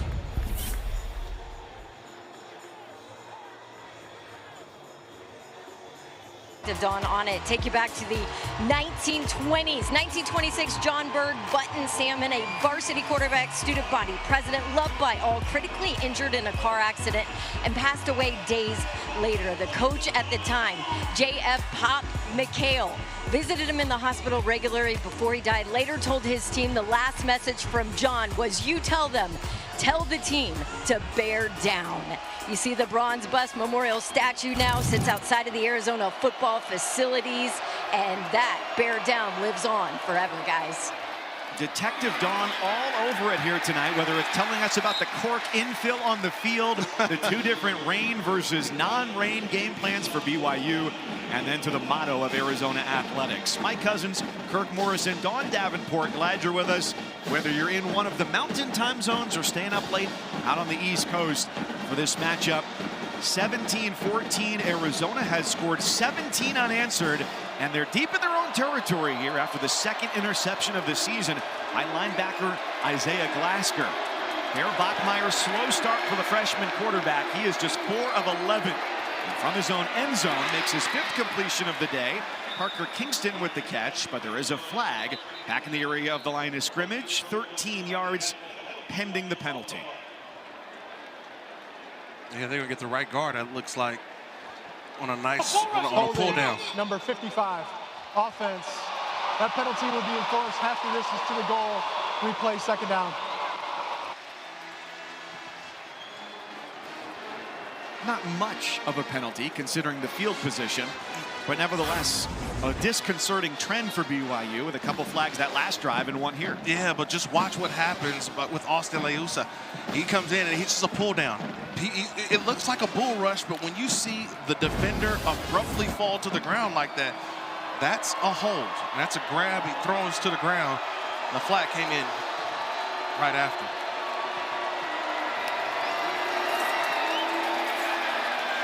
LJ Martin has been their workhorse today, so why not give it back to him? He gets them out to the 10. So every play, Bear Bachmeier gets the call from offensive coordinator Aaron Roderick. He's got 2 plays, and they told us their play calls are long. The example that they played for how they practiced their play calls was Kirk Cousins from the Netflix series Quarterback. So you might have a play call that comes out speed right, Joe Hokie, Z-rub low, X-back, and then a can, which means we're getting rid of that play. We're going to another one. So there's a lot floating around in the noggin for the 19-year-old true freshman Bear Bachmeier. 3rd and 4. Flush back, gets rid of it, and it's 4th down. Arizona bearing down on Bear Bachmeier. And this is what you want to see from the young freshman quarterback. They're going to throw some different looks at him. This time it was Raleigh Wilson, the linebacker, coming through on a late blitz. He flushed Bachmeier out of the pocket, and this is where Bachmeier has to find answers. You can the play at the line of scrimmage, but do you have answers post-snap? And the picture is changing as that ball is snapped on every play.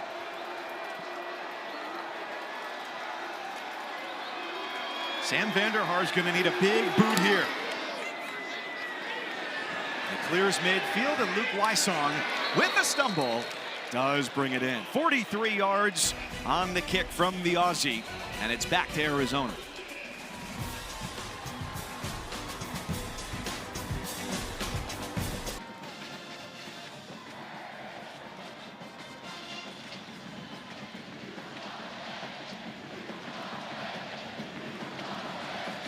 Goodness. Came in winning by an average of 37 a game. Only Indiana was better. And what a start. Top 10 for the first time since 2013 and rising for the Red Raiders. So after a BYU punt, Arizona takes over. Noah Fafita with a handoff to Ismail Mahdi. Whoa! What a tackle there on 1st down. Shot out of a cannon. Faletau Satuala. Oh, man. Man, Satuala comes out from center field. He's a Chicago Cub over here saying, not against me. Put me in, coach. I'm ready to play. That's a play right there. That's a textbook tackle in the open field. Satuala. Injured offensive lineman for Arizona.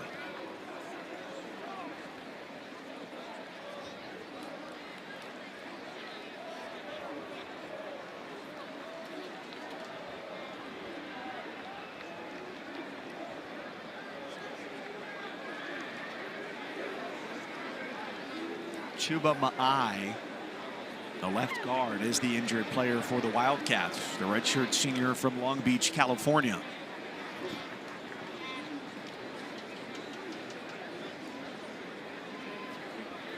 Second year with Arizona after transferring in from UC Davis, where he played for our former colleague Dan Hawkins. Yeah. The Aggies.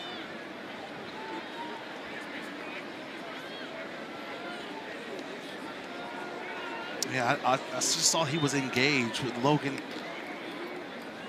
Latui. And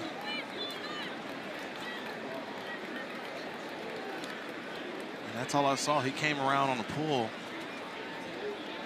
and that's where the contact happened.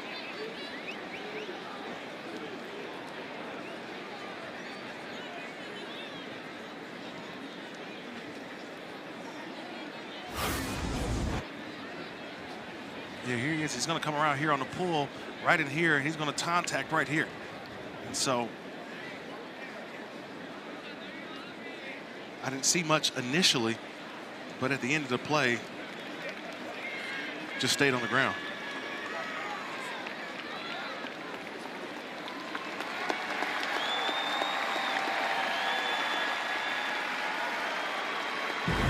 Going down to a knee, holding his side, and helped off the field.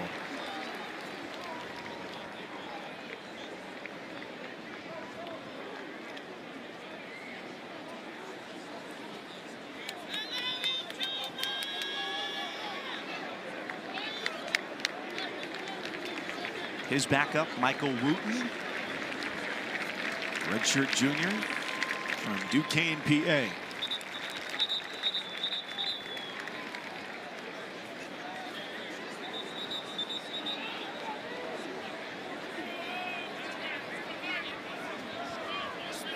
One of the things that you hear from the Wildcats to a man is that Noah Fafita, their quarterback, is a uniter. Yeah. He has a gregarious personality. And so this type of substitution is not going to rattle their offense because he pulls everybody together in the same direction. Yeah, that's just the mentality they have. And that's just the way this ball club has been in year 2 under Britt Brennan. That's the reason why. It's because of their quarterback. Togetherness. Oh, there's a quick blitz. Fafita gets away from it. Uncorks. Incomplete for Chris Hudson. Tausili Akana, as if he knew the play call, greeted Noah Fafita right away. Yeah, Tausili comes all the way, and he just comes free. And at the end of the play, I think both guys are going for the football. That's a great no call by the officials. I think both guys are trying to adjust. Both players, that's Hudson, Darian Alexander, number 1. They're going back and forth. I thought that was a great no call at the end. They're keeping a flag in the pocket.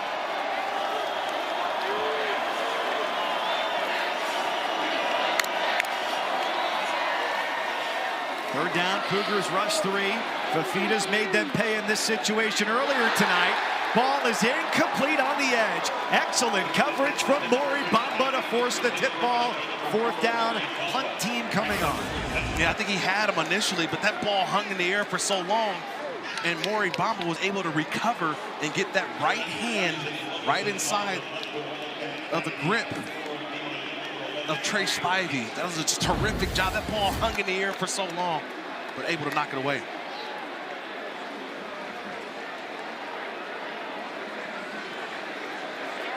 Parker Kingston back deep to receive. Lovison's punt, and it's a fair catch right at the 20-yard line. Next Saturday, the SEC on ABC continues. Pair of excellent matchups, 3:30. It'll be the University of Mississippi and Georgia. And then at 7:30, Tennessee takes on Alabama. Bama, late win today on the road at Missouri to go to 5-1. A thrilling game. Ohio State, number 1 in the country, takes care of business against Illinois. Our college football rankings brought to you by AT&T. One of the better games of the week, Kirk. Yeah. Curt Cignetti and the Indiana Hoosiers with a win over Oregon. Well, how far, I'm sorry, do the Oregon Ducks fall? I mean, that's a loss to the number 7 team in the country. I know Indiana has to leapfrog Oregon, but do they slip out of the top 10? Also Oklahoma with the loss to Texas. John Mateer, the quarterback, getting the start in that game. Throw over the middle on first down, and it's Chase Roberts. He's caught a pass in 32 straight games, gets 8 yards on the crossing route. But it's kind of funny because he was like my guy, my impact player to start the game. And here we are with 4 minutes to go in the third quarter, and he gets his first pass. I mean, his first catch of the game. I'm surprised that he hasn't been more of the go-to guy in the offense today. It's only the second target of the game for their leading receiver this year. The bulk of the passes have gone Parker Kingston's way. And they're not going to abandon the run game. They get the first down. It's just a 3-point game. Even though at this point, Kurt, you couldn't fault them for feeling like the gap is bigger than 3 points. Yeah, so this is how it's been. The first quarter was all BYU. We have a delay. Then the second quarter was all Arizona. And now we've gotten to this third quarter, and Arizona has had a couple of good drives, but no points. And now BYU just telling their freshman quarterback, take a deep breath, Bear Bachmeier. We're going to get back to what we do. And you saw running the football starting off. Fake the orbit give to Roberts, and a bullet of a throw to Parker Kingston. Takes them toward midfield. Yeah, it's a lot of traffic, but Bear Bachmeier, believing in his arm, he locks in on Parker Kingston and delivers a strike. Look how many Arizona Wildcats are near. This ball is thrown perfectly right there in front of the safety, the corner, Aiden Garnes. And now two plays, and now you feel confident that they're on a nice little run here.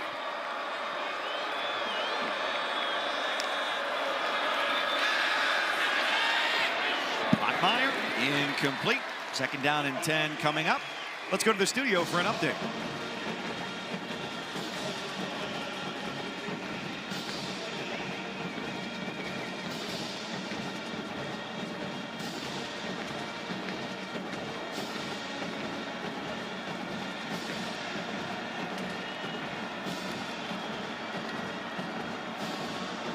Not much room for error for South Carolina. LSU, number 11 team in the country. The pressure is always high in the Bayou on Brian Kelly and the Tigers. Second and 10 after the incomplete pass. It's Ryan, the tight end, in motion. Option. Pitch it back for Martin. He gets the edge and across midfield. Just terrific team speed on both sides. You had guys running in the alley for Arizona, but Bear Bachmeier, right, the playmaker, getting a little speed option going with him and L.J. Martin. You kind of love this. You're settling your young quarterback down. They ran the ball. He had a good completion to Kingston. Now you're running option with him. I'd go right back to it. I'd go right back to the option to the open field. Look at this front right now for Arizona. How do you read that? It's the final picture. Bachmeier hits the crosser. Cody Hagan falls forward and gets enough for a first down. First ball even thrown Hagan's way, and he comes up here late in the third with a big catch. That's just a screen play. Watch the tight end. He's going to motion and motion. He's going to come in here and watch how he waits till the ball is caught. Just watch Carson Ryan, number 20. He goes in, see he's waiting, and then he hears the go, go, go, go, go. It means that Hagan's got the ball. So a nice little inside screen there by BYU. A great play call, but great patience by Carson Ryan, number 20, the tight end. Seventh play of the drive for BYU. A minute to go in the third. Bachmeier, quick handoff. And not a lot of operating room for Parker Kingston. Nothing doing. 50 seconds and counting third quarter. BYU was scoreless in the second after putting up 14 in the first. You know, now with Preston Rex back in the game, number 12 at running back, it's like they go away from the inside run. Right, we've seen some perimeter plays here, but the best play that we've seen in the run game has been the downhill run with L.J. Martin. Rex tonight getting his first career carries. Ball is loose. A lucky bounce for Bachmeier. Can he make the most of it? And that ball downfield is taken away for the second time tonight. Dalton Johnson with the pick.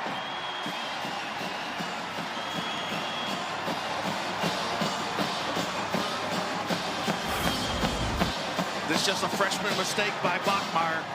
The ball's in the air, so right now you're like, okay, I've got the ball, let me just throw it away.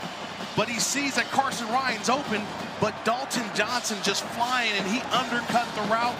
When you're throwing off 1 foot, that ball hangs in the air, and it hung long enough. And that's the second interception for Bachmeier. He came in with 1. Tonight, he's got 2. And this defense bearing down here in the desert. In this game last year, which ended up being a big margin of victory for BYU, it was third quarter turnovers that really helped tilt the balance in favor of the Cougars. Now we'll see if Arizona can take advantage of some mistakes from the first-year quarterback. Kirk, I think what Bachmeier didn't realize there on the rollout after the fumble, or the near fumble, yeah, he had way more time. Well, the time to just throw the ball away. Like, the play's already over. You throw that ball, get out of bounds, or throw it out of bounds, and you get to the next down. Would have been an incomplete pass. You start back where the ball was. Yesterday, somebody smarter than me, and take your pick, but the answer is Brent Brennan, the Arizona head coach, said with teams this good, it's not going to be decided in the first 3. It's going to be decided in the 4th, and we got 15 minutes to get a winner.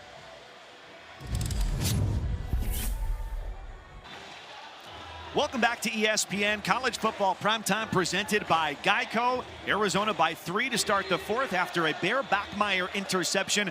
Moments ago, Don Davenport with Cougars head coach Kalani Sitake. Coach, what do you need to see from your team to get back into rhythm? Yeah, we're in the game. I mean, they have a 3-point lead, and we just got to keep playing. And, you know, as a turnover right there, so we just got to play stronger and be more physical. I like where we're at. We just got to make the most out of this next 15 minutes. Thank you, Coach. Appreciate it. And the Arizona defense, 2 interceptions tonight. It's 9 on the year, Kirk. That's more than they had all of last season. And a win tonight will surpass their win total from a year ago. Well, wise defensive coaches always told me sometimes you don't get them, and then all of a sudden you get one, and then they come in bunches. A win today will be their best 6-game start in more than a decade. 2014. They also started the year 5-1. They're down in 3. And Fafita makes the right read. Nunu Watley, first down, keeps battling. And is to the 41-yard line for a gain of 8. I want you to watch the quarterback. We've talked about a lot early on about his composure in the pocket. Watch how he buys a little bit of time. It's not the hop, but it's just a small slide.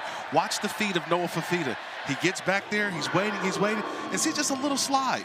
Just a little bounce to the left, and that ball's out of his hand. That's how you buy time, but also find a way to get away from the rush.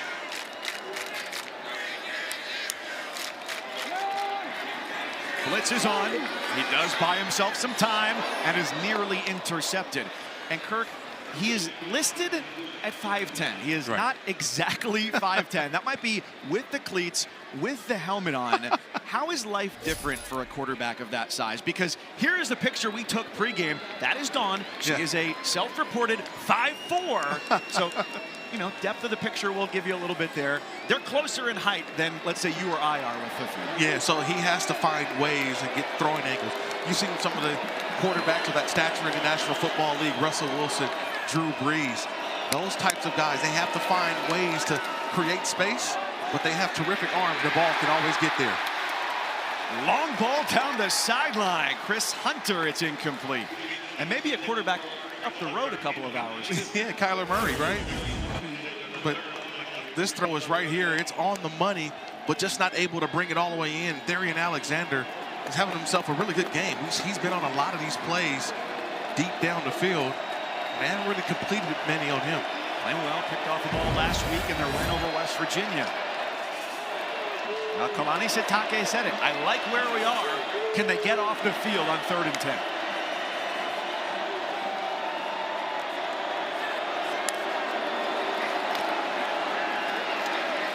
Fafita flushed.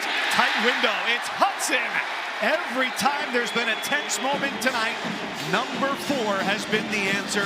14 yards, the chains move. But it started with the 3-man rush. And Noah Fafita realized, oh, I got 3-man rush, got to the outside to buy him a little bit more time. And that time allowed him to step into that throw. He delivered a bullet to Hudson. Last year against BYU, he got intercepted 3 times. On this drive, he's looking to reach the end zone through the air for a 3rd time. With time, and a dart incomplete. Tuesday night, ESPN has an NHL doubleheader. Ovi and the Caps hosts Nikita Kucherov, the 3-time Art Ross Trophy winner, and the Lightning at 7 Eastern. And it's to Dallas for the Wild, taking on Matt Duchene and the Stars. Coverage starts with The Point, 5:30 Eastern on ESPN2 for the Tuesday night doubleheader. Here in Tucson, Arizona, Mike Cousins, former San Diego State and NFL linebacker Kirk Morrison up in the booth. Don Davenport down on the field. 3-point lead for Arizona early in the 4th. Fafita on the move. Short completion to Ismail Mahdi, the running back, first-year transfer from Texas State, who played there the last 2 years. And it's connections that always get you where you want to be in the world. And for him, it was their running backs coach, Eric Stevens, who was a Texas Tech teammate of offensive coordinator Seth Dagey. So 3rd and long again, Kirk. It's been Chris Hudson who's been the bailout lever, if you will, tonight for Fafita. Let's see if BYU can lock him down here and make Fafita make another choice. He's at the top of the screen.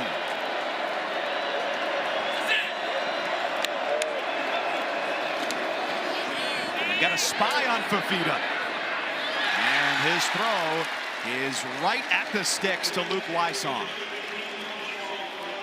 The ability of Fafita to realize he saw the pressure, ran to the outside, bought a little time, threw across his body, and they got a very generous spot on this one. I want to see, where does he come down at? And here comes the stoppage of play, because I thought he got a little bit. Is under further review. Let's see where that football was. I thought it was probably about a good half a yard short of the 1st down marker. And I think even Fafita knew it, because he was rushing his offensive line and everybody onto the line. Let's just see right where he catches it. He catches it about the 36. After review, the runner is short of the line of gain. It'll be 4th and short. Yeah, the yellow line is unofficial, but we know the 35 was pretty darn official, and the ball was short of that. He caught it about the 35, fell about was caught at the 36 and fell about the 35.5, so it's about that half-yard line. And so that sets up a 4th down. So they are 2 of 3 on 4th down. Remember, there was an offside penalty earlier in the game on a 4th down on Logan Lutui, the defensive end. And you didn't like the quarterback sneak with the quarterback Fafita on the 4th down. With the 5'8", 195-pound quarterback? You didn't like that? No, you're right. He's a powerful man. I want to see, what do they dial up here on 4th down? Ball's on the right hash, too. Right-hand quarterbacks. First thing I always think about, where's the ball? What hash mark? Well, it's double tight end to the right side.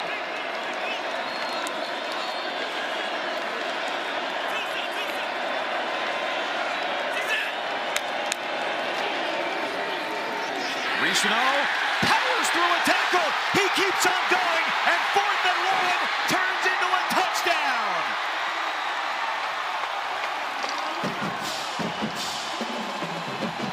A 36-yard punch to the sternum.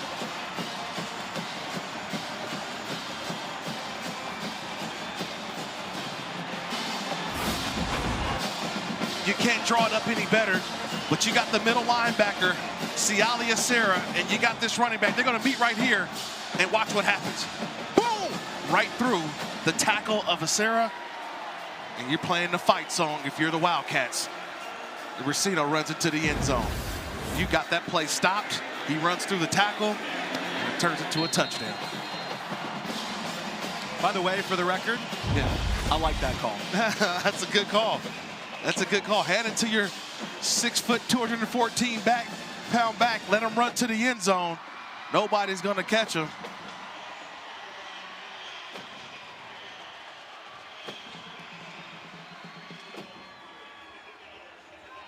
Who will take home the trophy this year? Maybe it's the Zona Zoo. Well, they were requested to show up in full force this week by Brent Brennan, and boy, have they answered the call, even waiting out a long weather delay here tonight. Well, we haven't had a kickoff return tonight. It's a touchback. Let's go to studio for a quick update.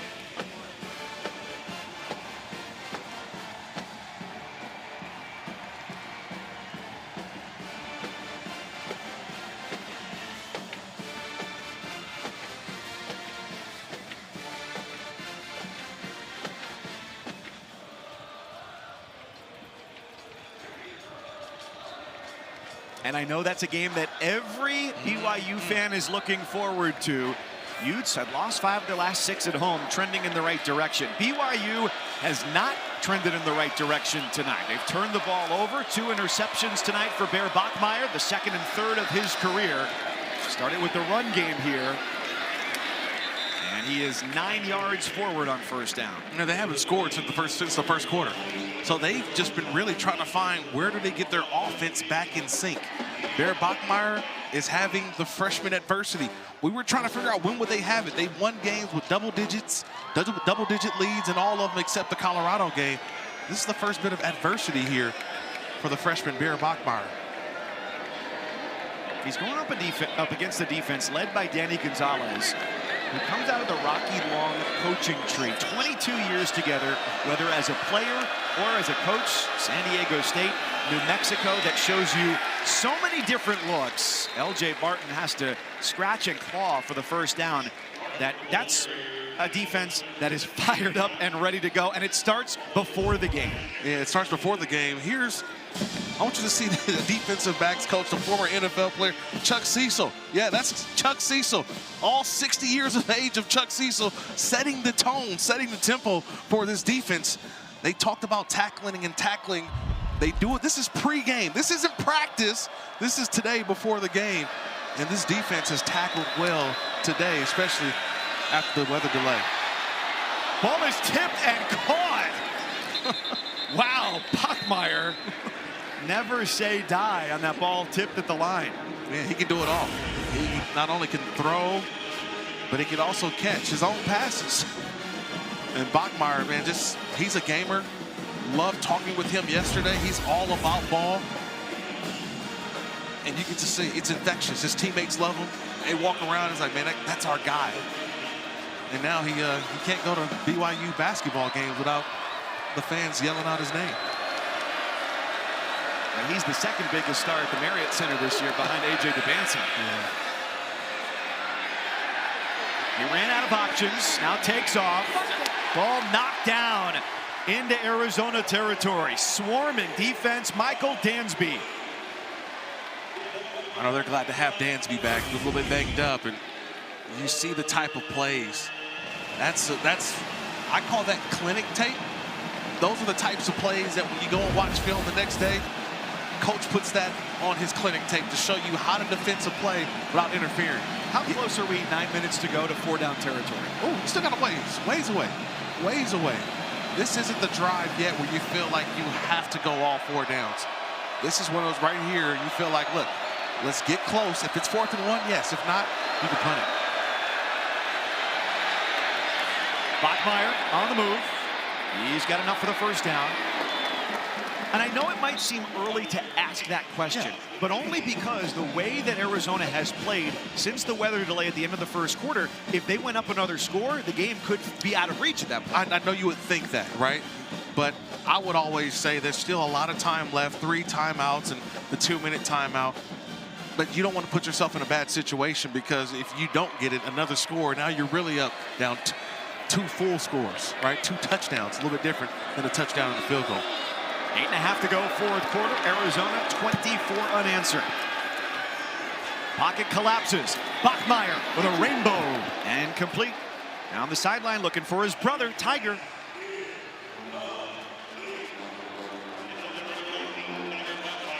Shaking it off over there on the sideline. Everybody's good. Tiger Bachmeier, the intended target of that pass from his brother Bear. Big reason that those two have been together. Stanford transfer. Tiger graduated in just a couple of years. Bear a 4.0 in his first semester there. Yeah, I still feel like you don't have to rush when it comes to this. You don't have to feel like I got to get it all back right here. This is a drive where you just want to get points. A touchdown would be great, but you got to get points out of this drive.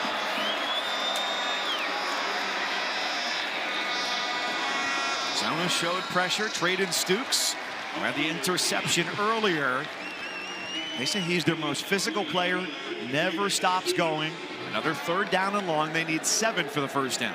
A little miscommunication it felt on that last play. Yes. Bachmeier wanted to hand it off, then he wanted to pull it, then he wanted to, and then just the indecision is just forced a bad play. And well, he turned a negative play into a positive.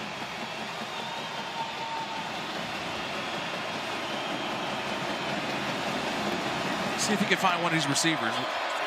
Chase Roberts, Parker Kingston. Here comes a rush. Over the middle. It is Chase Roberts. Oh, he couldn't keep it. 4th down and 7. And I think now you've crossed the 50-yard line, so I think you do have to go for it, but you can't put this ball any better. I mean, Bachmeier did everything right. That ball's right there. This is your leading receiver. This Chase Roberts, your leading receiver coming in. That ball's right there in his hands. Wow. That's a drop. He made a fabulous cut, and the look says it all. I'm with you, Bachmeier.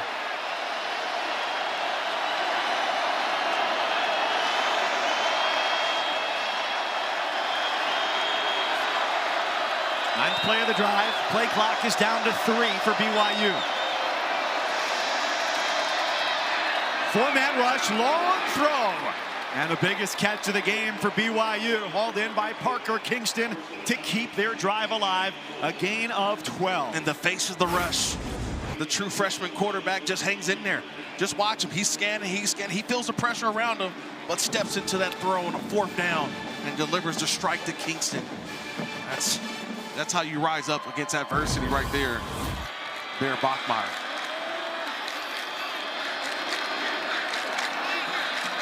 Seven minutes to go. The deficit is 10.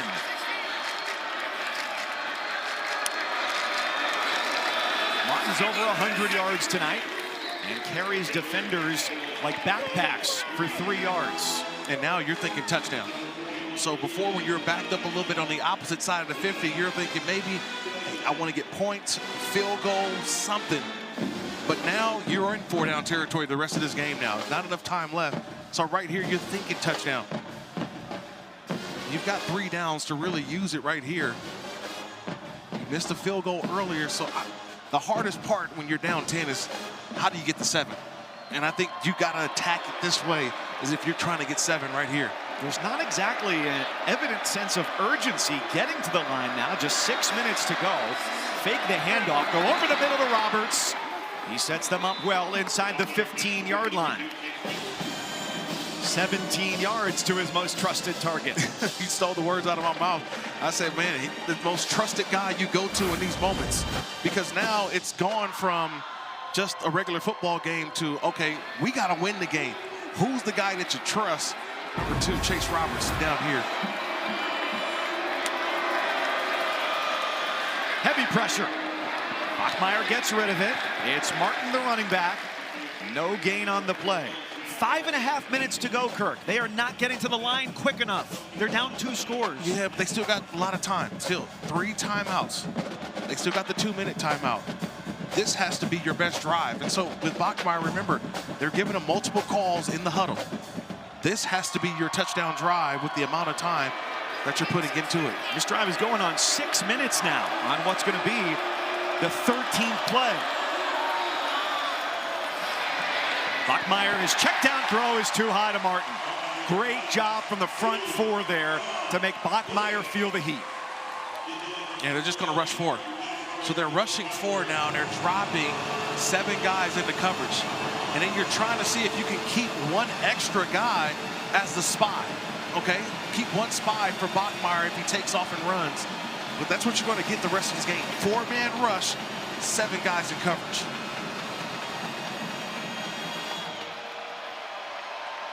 Hagan and Kingston wide to the left. Their leading receiver, Chase Roberts, to the bottom of the screen. 3rd down and 10. Bachmeier to his 3rd option. Now just scrambling for life. He's to the 10. Hit from behind and shy of the sticks. So you're short here. You got to kick the field goal. So I'll be running the field goal unit out right now. You need at least the 3. I'm surprised the field goal unit's not out already. Where is the sense of urgency right now? And there it is. Okay, you're losing time. Yeah, you wasted about 10 seconds right there on the decision. I think, hey, touchdown, you're good. But once he was short, and it was 3 yards short, you got to run the field goal unit out as soon as possible. This is simple for Farron. 24 yards to get them within 1 score.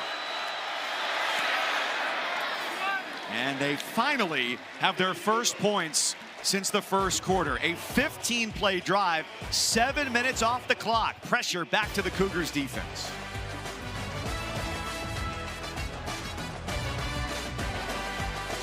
Against BYU, trying to knock off the number 18 team in the country. Cougars come in easily their biggest test of the year. Their opponents previously this season 9-19. They now, for the remainder of the season, face the most difficult strength of schedule in the Big 12. Still in it, 4:08 to go. Short kick, who's gonna get down there? Ball is tipped, and down to the 25-yard line. Arizona, by the tips of their fingers, gets possession.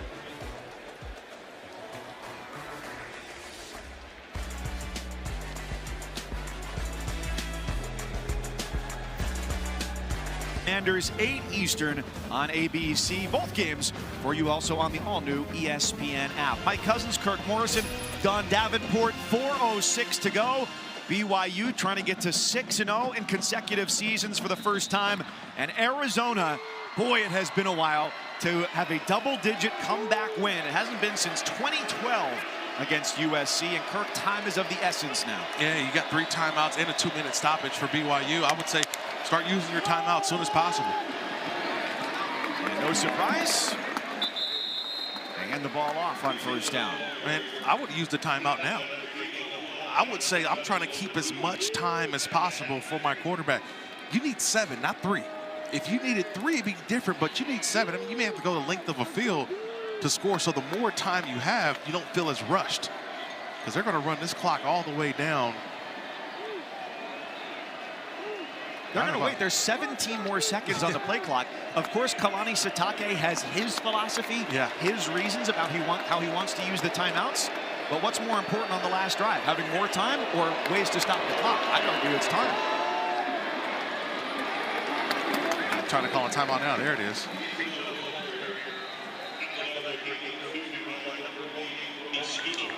Mike and Kirk, Noah Fafita feels this, wants this, so dialed in. He gathered his offense around before this drive, gave a passionate speech to him, told him that they have to finish. You can see it in his eyes. This entire game he has been in the zone, so dialed in and so confident.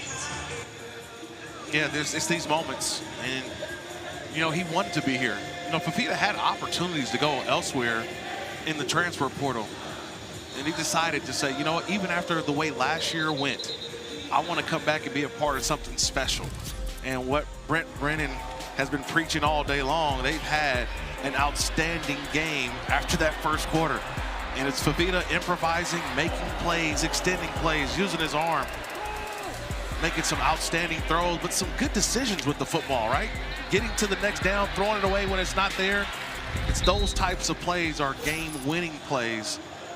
And now you're asking him maybe to try to make one more play here, or do you run the football and try to force another timeout by Kalani Sitake and BYU?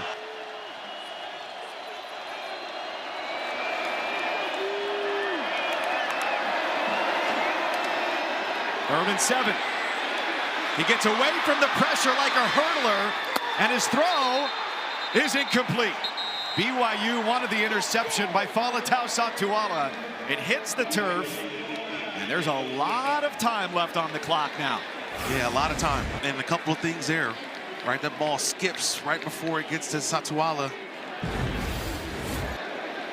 But in the thinking of the quarterback, I know a lot's going on that play, but you would love for him to just hold that football and keep it in bounds. He was trying to hold on to it and make a play, but you keep the ball in bounds, and it's great. So right now, BYU is getting the football with 2 timeouts and the 2-minute stoppage. We're only going to know when the clock reads zeros how that decision looks, but they only forced BYU to use one timeout. They didn't take a minute off the clock. And now, here's a big play opportunity. Parker Kingston sets up BYU with phenomenal field position. A 31-yard return. It's just right return. It was set up. You make the first guy miss, then get to the outside, and this was almost a touchdown. Nice job by the punter, though, Isaac Levinson. He's the guy that made the play, 99, the punter. If the punter doesn't make the play, that's a touchdown. And Avery Salerno, the long snapper, is the injured player right now for Arizona.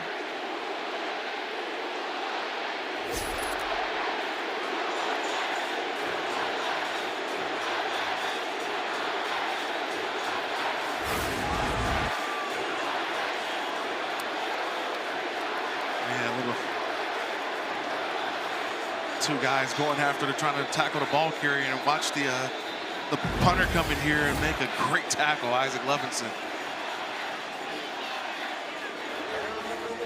Long snapper from outside of Winston-Salem. Off the field, but good to see him on his feet. Next Saturday, SEC on ABC. Two thrilling matchups. We're going to see some shakeups in the top 25. 3:30, number 4, Mississippi, number 10, Georgia. And then at 7:30, 12th ranked Tennessee and number 8, Alabama. 2:55 to go. Best field position here for BYU, starting this drive across the 50-yard line. A design run for Bachmeier. And a nice lead block in front to get 5 on first down.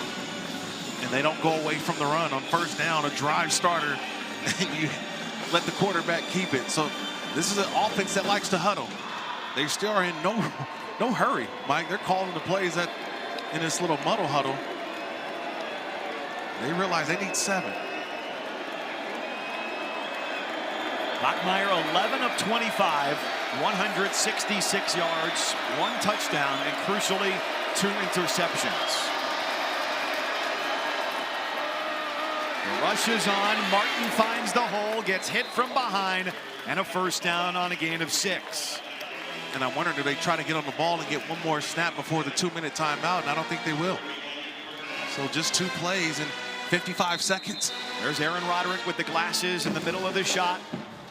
He is soft-spoken, but his decisions, as well as his freshman quarterbacks, Bear Bachmeier's, will decide what happens here in the final 2 minutes.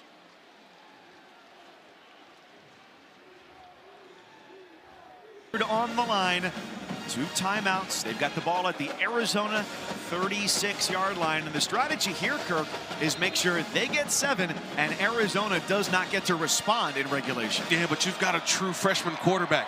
And so you got to find ways to make sure that he gets to the next play. Okay, don't try to force anything. There's still plenty of time left, especially with those 2 timeouts. By himself in the backfield. They dial up the run for him. He carries it safely inside the 35 and gets 4 yards. They've been very comfortable with that play call. Yeah, they love that play call. It's an easy play call for them, but it gets them going. Now, for an offense that likes to huddle, they got to call this play at the line of scrimmage as time's starting to run and starting to tick. Third play of the drive right there. All of them have been runs. 2nd down and 6. A 4th carry. He's right at the sticks. Minute 20 to go. Tate Brown the tackle, a gain of 5. 3rd down, less than a yard. And now Kalani Sitake calls a timeout. It's a big play in the game now, 3rd and 1. I like the timeout here, kind of settle everybody down a little bit. 17 seconds. BYU. And the play so far has been the Bachmeier, right? It's been the quarterback keeper. So I would think that they may try to go back to that, but you have to have 2 plays called in the huddle. So right here during this timeout, offensively, that's what I would ask for. It was 14-0 BYU in the first quarter, but some rare mistakes. A missed field goal by Will Ferrin. One of 2 interceptions thrown by Bear Bachmeier today. And on 4th and 1, Not just 1 yard, but 36 for Kedrick Reesino. A game-changing play, which has put BYU on its heels. They came into this game having scored in 31 straight quarters, made it 32 straight in the first, got blanked in the second and third, and their odds more than double to reach the Big 12 title game. Of course, they'll see Texas Tech later on this year, but they can't think about anything more than these minute and 17 seconds and a 3rd and 1. I keep it in the hands of Bachmeier. He's been great on these 3rd and shorts. LJ Martin has been phenomenal too. Across the 15-yard line. They get more than enough. LJ Martin back in the game. And you can get this many on the 3rd and 1. And now you're inside the 15. 23 carries, 154 yards. Design rollout, dart to the 10, and out of bounds around the 9 for Cody Hagan.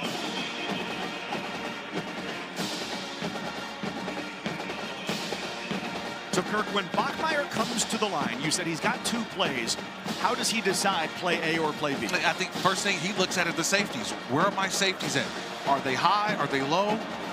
And then you look at the front. Is it 4-man, 3-man, the line? So he looks at the structure of the defense, and he tries to get you into the right play.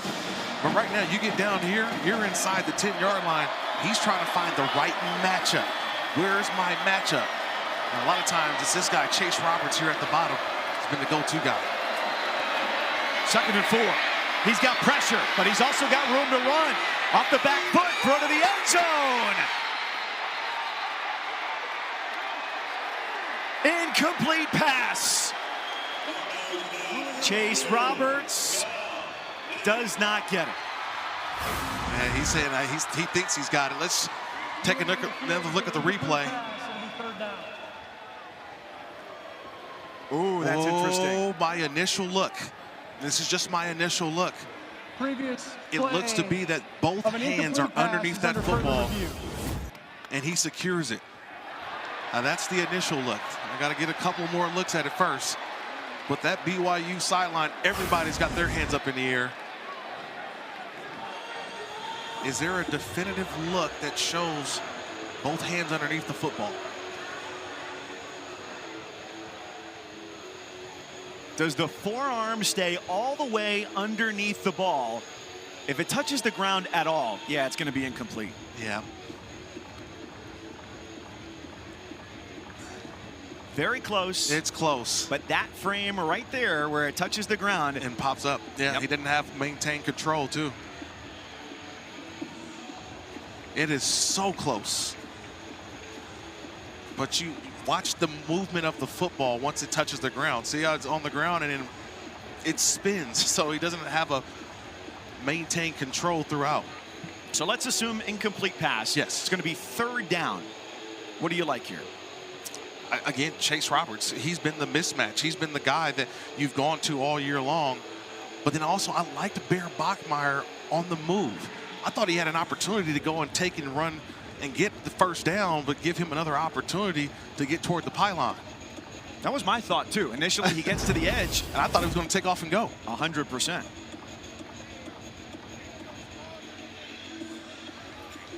So you had an incomplete pass if they rule this as incomplete or the call's upheld.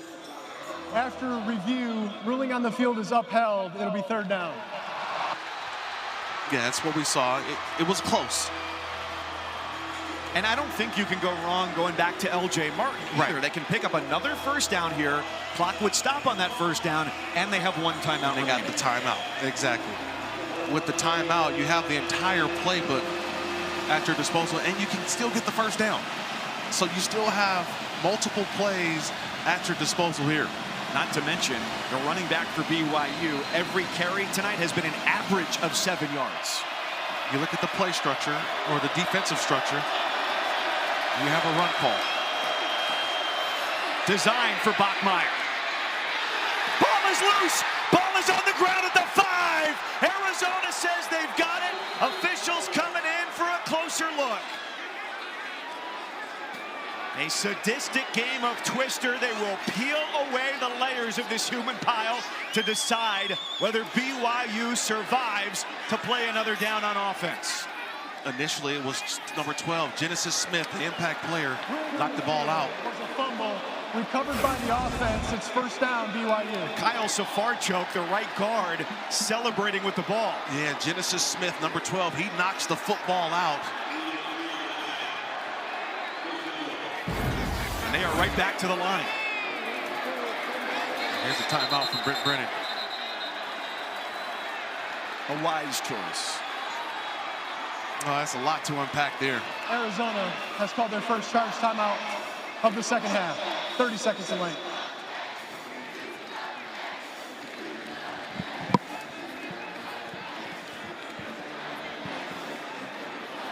So timeout here by Brent Brennan. You can be of two schools of thought here. Which ones? You're giving BYU the opportunity to recalibrate here when they've only got one left. But after a chaotic play like that, I think you want to make sure that you've got all your ducks in a row. Yeah, just want to make sure you calm the guys down, right? You almost had a play that ended the game for you defensively. So you call timeout, get everybody on the same page, and realize, what have you seen on this drive? It's been the run game, to me, of BYU that has really hurt them and got them down to this point. So you're trying to make sure that guys are all in their same gaps, making sure that somebody always has the quarterback. We've seen option today. We've seen the extra blocker with Bear Bachmeier getting the football. So there's a lot here down inside 5.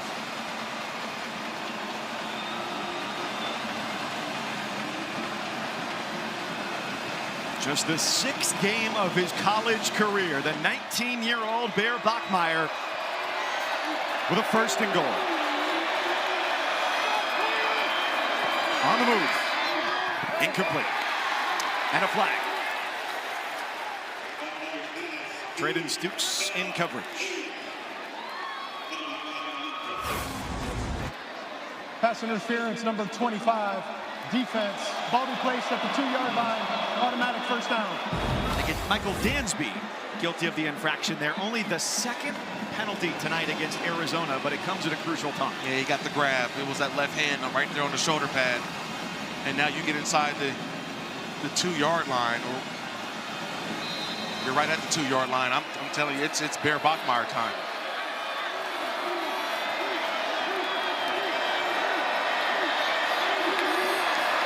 Bachmeier, his 16th carry of the night. A plunge forward, he is denied.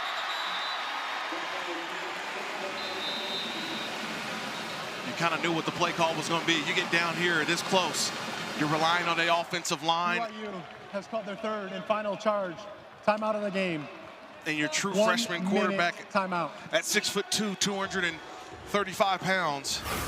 This is the play, and I think all antennas were up. Look at this Arizona defense.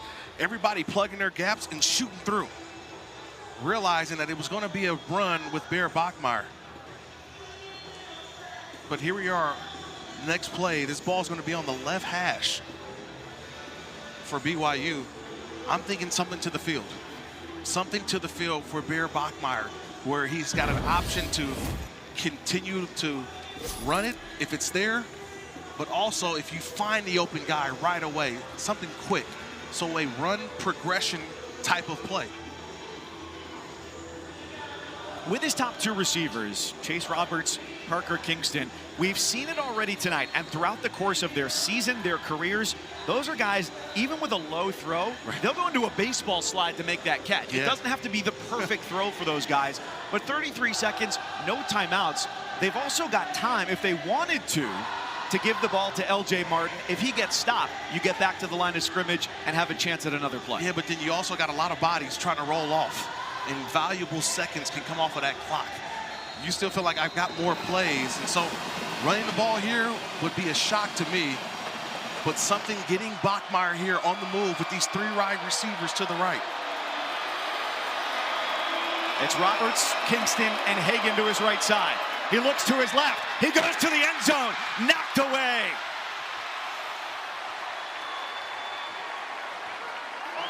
Third and goal. Yeah, Aiden Garnes making a big play. Just watch the patience, patience, patience, and then he attacks the football. That's a nice job by Garnes. I don't like the end here, right? I don't like the end. You don't have to let him know in his face. Official almost pulled the flag out. Had to tell him, hey, no taunting. Stay within the play. A perfect record hangs in the balance. Play clock is inside 10 as they break the huddle. Here's that design roll to his right side, to the end zone. A flag is down on an incomplete pass. They're going to get Dansby again. He's on the back of Kingston. This was the play I wanted for BYU to play before, where it's more clear, it's more defined for Bachmeier, to where he can go through his progressions and then take off and run or throw it out of bounds to preserve time on that clock. Time is short, but the opportunities are growing. Number 25, defense, ball placed at the 2-yard line, automatic first down.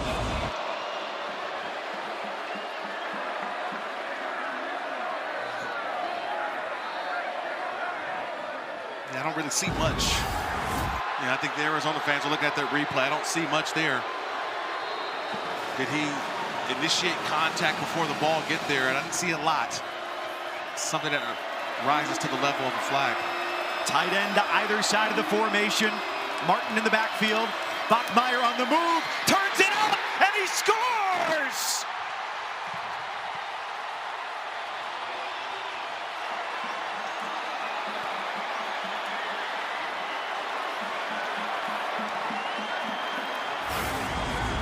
I want you to see, this was a design run.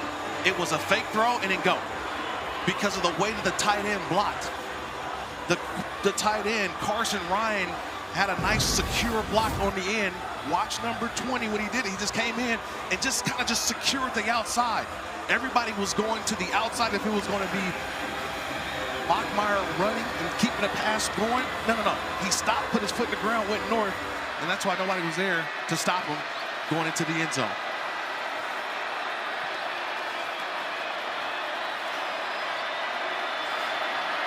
Will Ferrin. We're tied. I want you to watch the tight end and get number 20. Carson Ryan with an unbelievable block. He's right here on the edge, but watch his block. He secures everything, and that allows Bachmeier to go right through that little seam enough for the touchdown. So 11 plays, 47 yards. They leave 19 seconds on the clock. Arizona does have 2 timeouts. Remember how that drive started, too. Arizona forced BYU into using only 1 timeout. Yeah. They gave them plenty of time, and then it was a great punt return from Parker Kingston to set them up across midfield.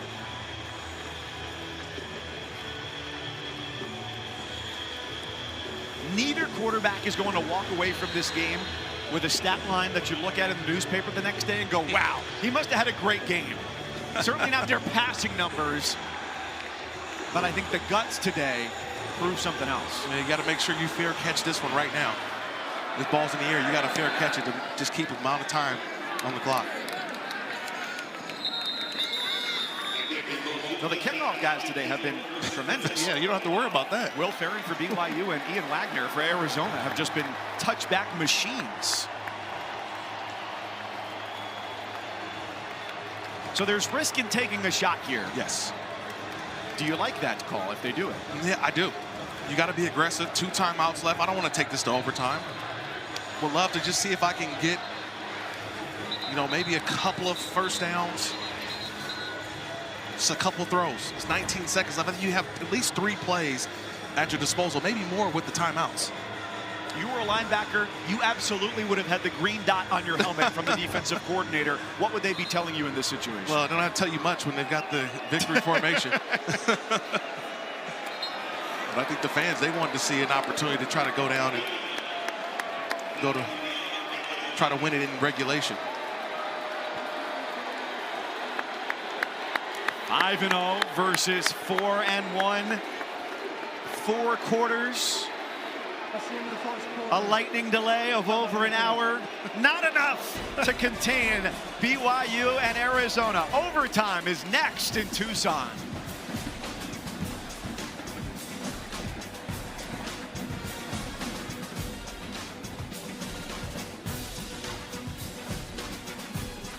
In Tucson, BYU wins the toss. They're going on defense first, and it was a fight to get back into this game. They were up 14-0. Did not score in the second and third. Arizona rattles off 24, and then Bear Backmeyer finds the end zone with 19 seconds to go. So it's overtime for the first time in a couple of seasons. You look at what BYU has done running the ball today, 235 rushing yards, which is exactly their season average through 5 games, which puts them coming into this game 15th in the country. So I think we know when they get the ball what we'll see. What do you expect from Arizona? Yeah, it's sort of the same thing. It's the quarterback, Noah Fafita, the redshirt junior quarterback. This is his moment now. This is his time. It's the reason why he came back to Arizona for this reason, moments like this. Hands it off to Ricino, first down. He's got space and somersaults his way to a first down. The 13-yard line gets 13 yards. Yeah, you got an injured BYU Cougar there on the ground. It's just a downhill run by Ricino, just getting over there. Just a tough run.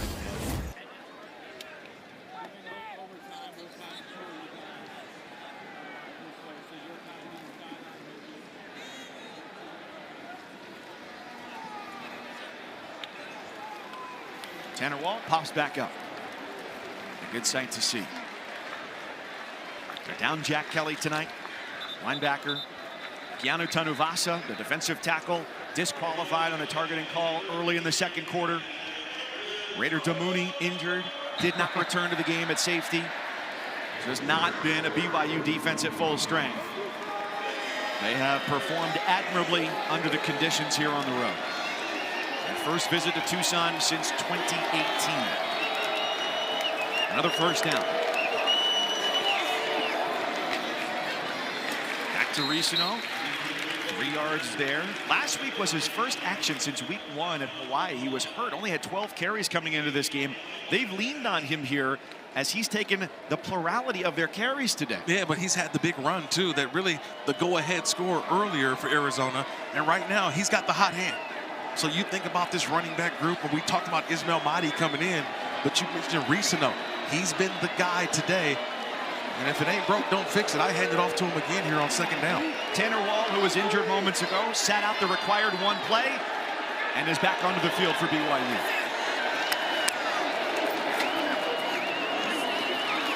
Ricino to the end zone. He does it again. Flag comes from under the goalposts, concurrent with him crossing the goal line. Holding number 55. Offense, 10-yard penalty. Second down. Left guard Chuba Ma'ai. Yeah, they're going to get him on the linebacker, Siali Esera, 54. And to me, it was almost as if Ricino was already by him, but it was the grab, it was the hold. Watch 55, watch the left hand of 55. It's on that shoulder pad, and see how that little grab. And I don't even think he needed it, but the grab, pulling the jersey right there in front of the official, that's the easy call.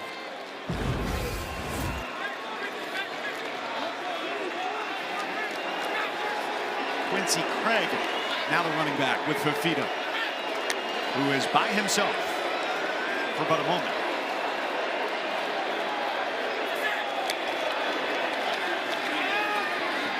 Four-man rush.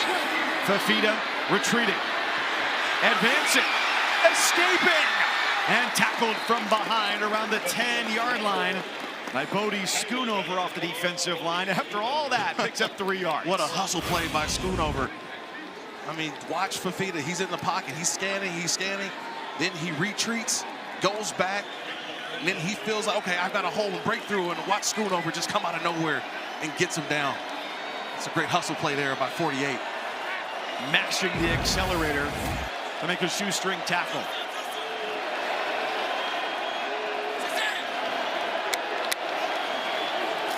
Fafita against 8 defenders back deep. Check down throw. Craig, the running back, spins ahead to the 5, and he is short of the first down. What do you do? Yeah, you got to kick the field goal. You need points. And so here comes the field goal unit. You wish you could get 7 or get the touchdown, but in this instance, you have to get 3.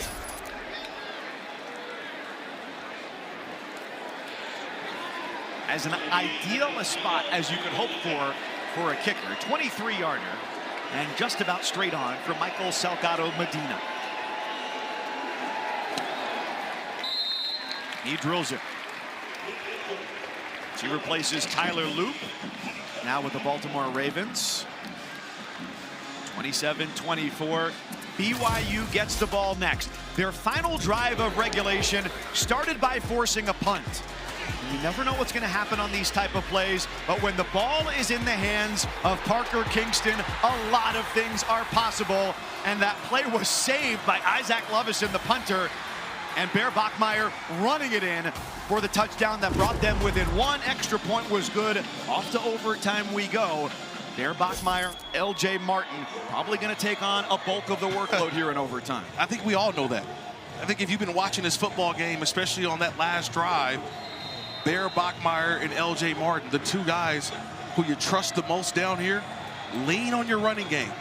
Lean on the running game, and that's what I expect here in this possession for BYU. Martin's averaged almost 7 yards a carry tonight. No, they don't run it. They launch it. It's incomplete, looking for Chase Roberts. Trying to take it all right there and say, let's walk off. I'm just about as surprised as anybody on that one. Just the true freshman over here just trying to make the play, but nice job by Garnes, number 9. I mean, he's on their best receiver. He's step for step.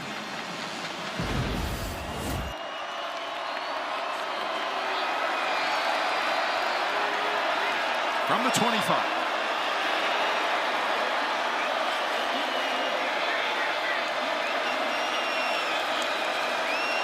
It's like a 4-man rush. Bachmeier's got the option, and he goes nowhere. In fact, backwards, a loss of 1. Nice job by Leroy Palu, number 95. Bachmeier checked into a run. I think he's a little upset at himself because of the look that Arizona gave him. He thought he had the short side option play, and it would have worked. But they stunned it at the last second, and when they stunned it, he stunned it right into the pressure, and that's where the loss of gain came. If they don't get any further, it'll be about a 44-yard field goal. Bachmeier picks up the block from Martin to the 30, and it's backwards again. Riley Wilson coming up big. The last 2 plays have netted -2 yards, and Will Ferrin, for as great as he has been throughout the course of his career, under rainy conditions, was wide to the left earlier today. Yeah, but it was rainy conditions. You mentioned it. And now it's dry. Arizona. Brent's gonna make us think about it for a second. Timeout of the first overtime period, 30 seconds in length.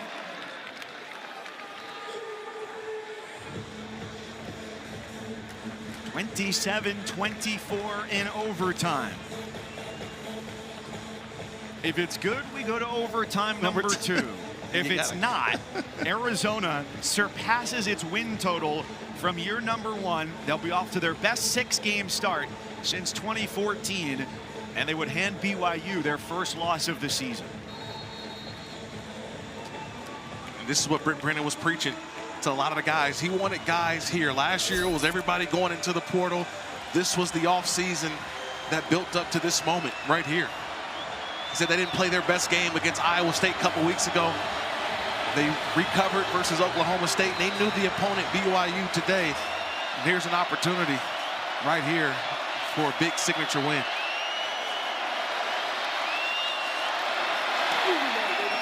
And Ferrin is nails from 45 yards. He's hit from 24 and 45.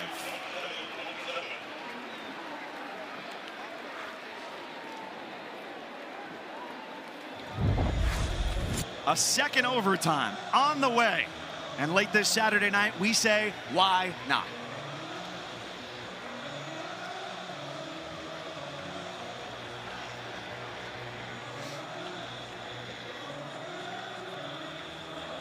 Our second overtime, Mike Cousins, Kirk Morrison, Don Davenport, our entire crew.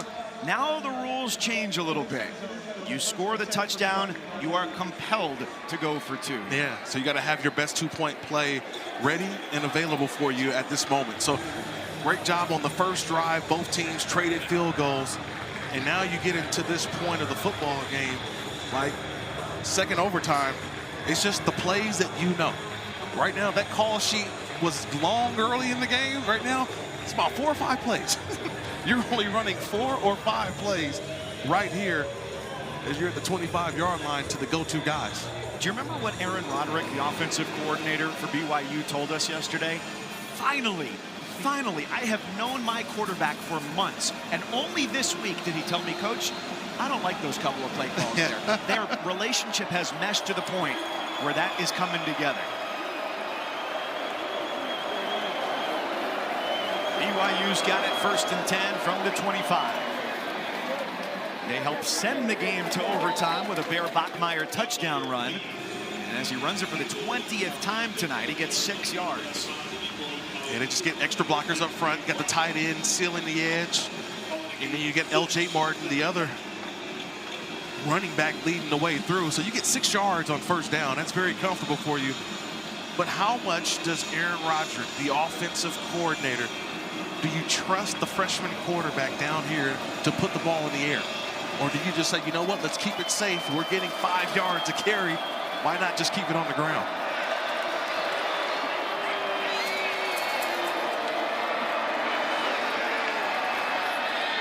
Martin with a quick cut at the line of scrimmage. 1st down run for the junior running back. 6 more yards. That'll do for the 1st down. The one thing is the more yards now that you get, so you start to creep inside the 15 and the 10, those safeties now come into play, meaning that the safeties can fill in on the run gaps.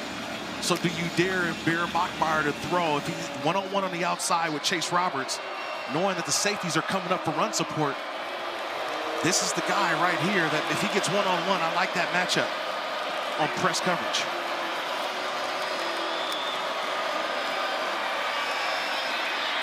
Martin jukes the first wave and gets the 11. Just 2. And you mentioned those safeties coming up in run support too. Yes. Back line of this defense are the guys who have stuck it out the longest. Trayden Stoops, Genesis Smith, Dalton Johnson. He went through the 20-game losing streak with this Arizona program. Yeah. Kevin Sumlin to Jed Fish, now to year 2 of Brent Brennan. These are guys who are Wildcats through and through. Man, it's 5 of those guys back here, this 4-2-5 defense. And those 5 guys have been playing well today, but the communication has to be key. There's 2 with a hand in the dirt on 2nd down. There, Bachmeier gets stood up inside the 10-yard line. He's run the ball 21 times tonight. For what it's worth, in the first 5 games, he carried it 49 times. So they've definitely leaned into that more than they have tonight. Yeah, and you feel like, look, at 6'2", 235 pounds, he can carry the brunt and that load of carrying the ball that many times. He says he's built for it. He loves it. It's the reason why he wears number 47. He's not your average quarterback. And you need him to make one more play down here for you offensively. Got Hagan by himself to the right. Ryan, the tight end, in the slot left, and Martin out wide.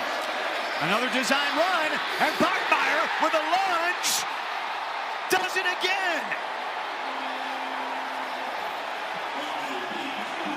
He won't be denied.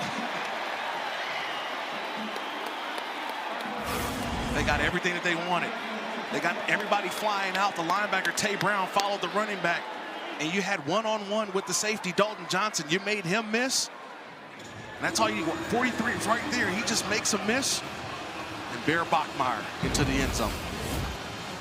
All right, got to go for 2. Got to go for 2. And I would say it's still stay in the hands of Bear Bachmeier. He's been your best player, man. You get down here, you don't think about plays, you think about players. And right now, the young true freshman is doing everything, putting this BYU offense on his back. Trio to his left. Martin in the backfield. Same play. This looks right. The ball is tipped. The two-point try is no good. I thought he had the same play. There was nobody behind the defensive front. L.J. Martin went out and look behind that defensive line. If he takes off, there's nobody. He can run for the two-point conversion again. That time he was set. He was set on throwing that ball to Chase Roberts. It was deflected. But it looked like the previous play that he scored the touchdown on. I thought they were going to do the same thing, carbon copy. Leroy Palu got a hand up. The game is in the hands of Noah Fafita, the quarterback for Arizona. 22 of 40 tonight, 207 yards.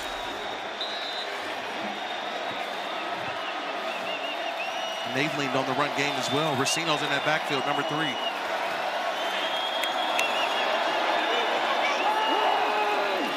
Racino trying to squirt through the left side. He stopped at the line of scrimmage. Nowhere to go. John Tamoe-Peau, the defensive tackle, pushing through.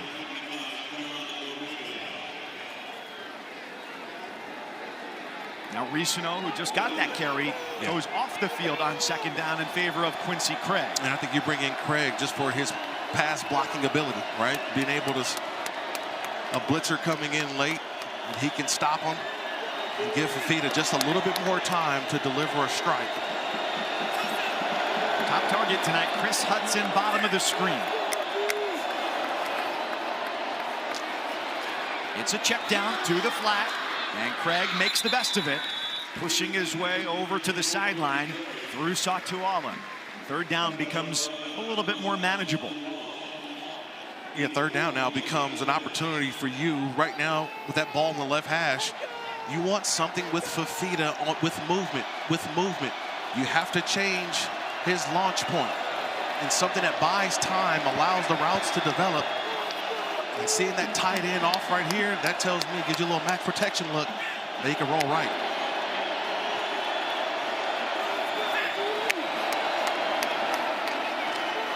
One look, quick throw, Hudson with the catch. Initial spot is short of the line to gain. Ruling on the field is a completed pass. It's just about a half yard short. Of the line to gain, it's 4th down. 4th and less than a yard.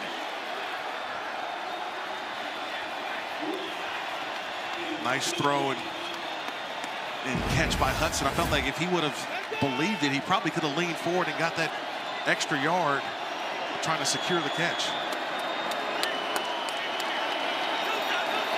2 tight ends right side of the line. Craig, the running back. The give is to Craig, and the lunge is a first down.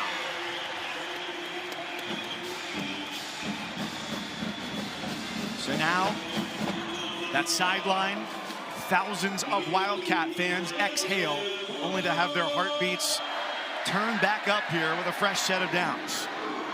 They need a touchdown. BYU getting the call late.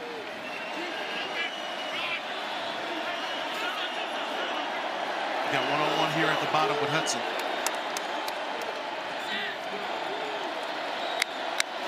Fafita on first down. Against pressure. Goes to the end zone for Hudson. It's too long. Even if he were able to bring that in with one hand, don't think he comes down to the end zone. Yeah, nice job by Maury Bamba using that sideline as an extra defender. He had one-on-one, Fafita did, so he was like, I got one-on-one, my best wide receiver with Bamba locked up, but nice job by Bamba just standing there and using that sideline, just not enough room for that throw. He's lengthy as well, 6'3" at corner. Second overtime. Arizona down 6. Quick toss at the 11. Wrap up tackle along the sideline. It's Bamba again, a gain of 3. He's having himself a drive right here. Number 4, Bamba. He sees the ball and watch the outside. He comes right in, and that's a nice tackle. That's a nice tackle. Form tackle. Get you to third down defensively. Play clock operator, please reset the play clock to 40 seconds. Thank you.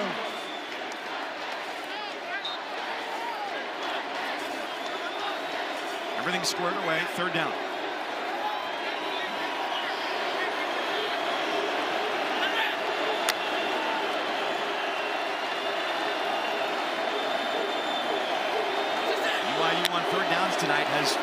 to drop 8. Here they rush 4. Fafita all the way back to the 25. Now he takes off. Escapes pressure at the 15, tiptoes his way to the sideline, and goes out of bounds inside the 11. And it's another 4th down with the game on the line. Just a tremendous job of coverage in the back end by BYU. I mean, Fafita's buying time. There's just nothing there. The secondary doing an amazing job of locking up. And Fafita just tried to make a run for it and steps out of bounds.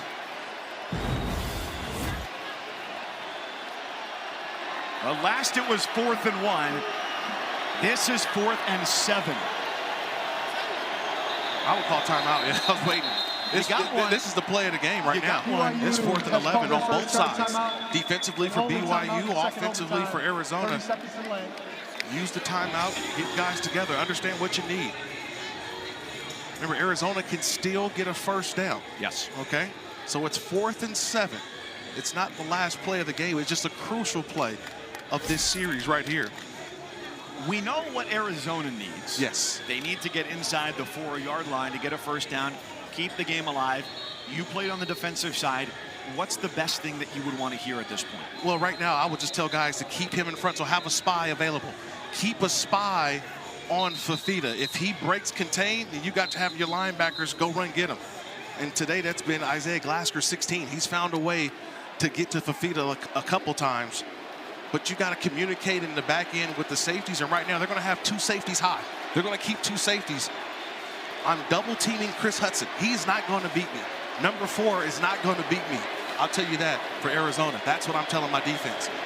And offensively, I'm trying to get away for Hudson and scheme him open. It's 1st down, touchdown, or shut down for Arizona. Man-to-man Hudson here at the bottom. Fafita steps up in the pocket, launches, and the game is over. BYU stays perfect.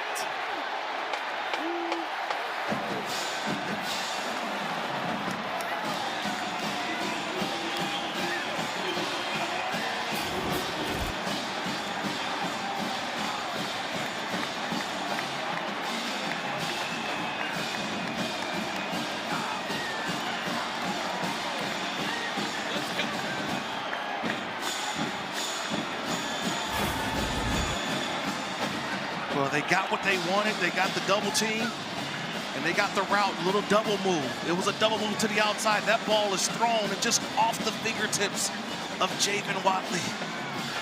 It was the perfect play call, double move, and just off the tips for Watley. Dawns with Kalani Sitake.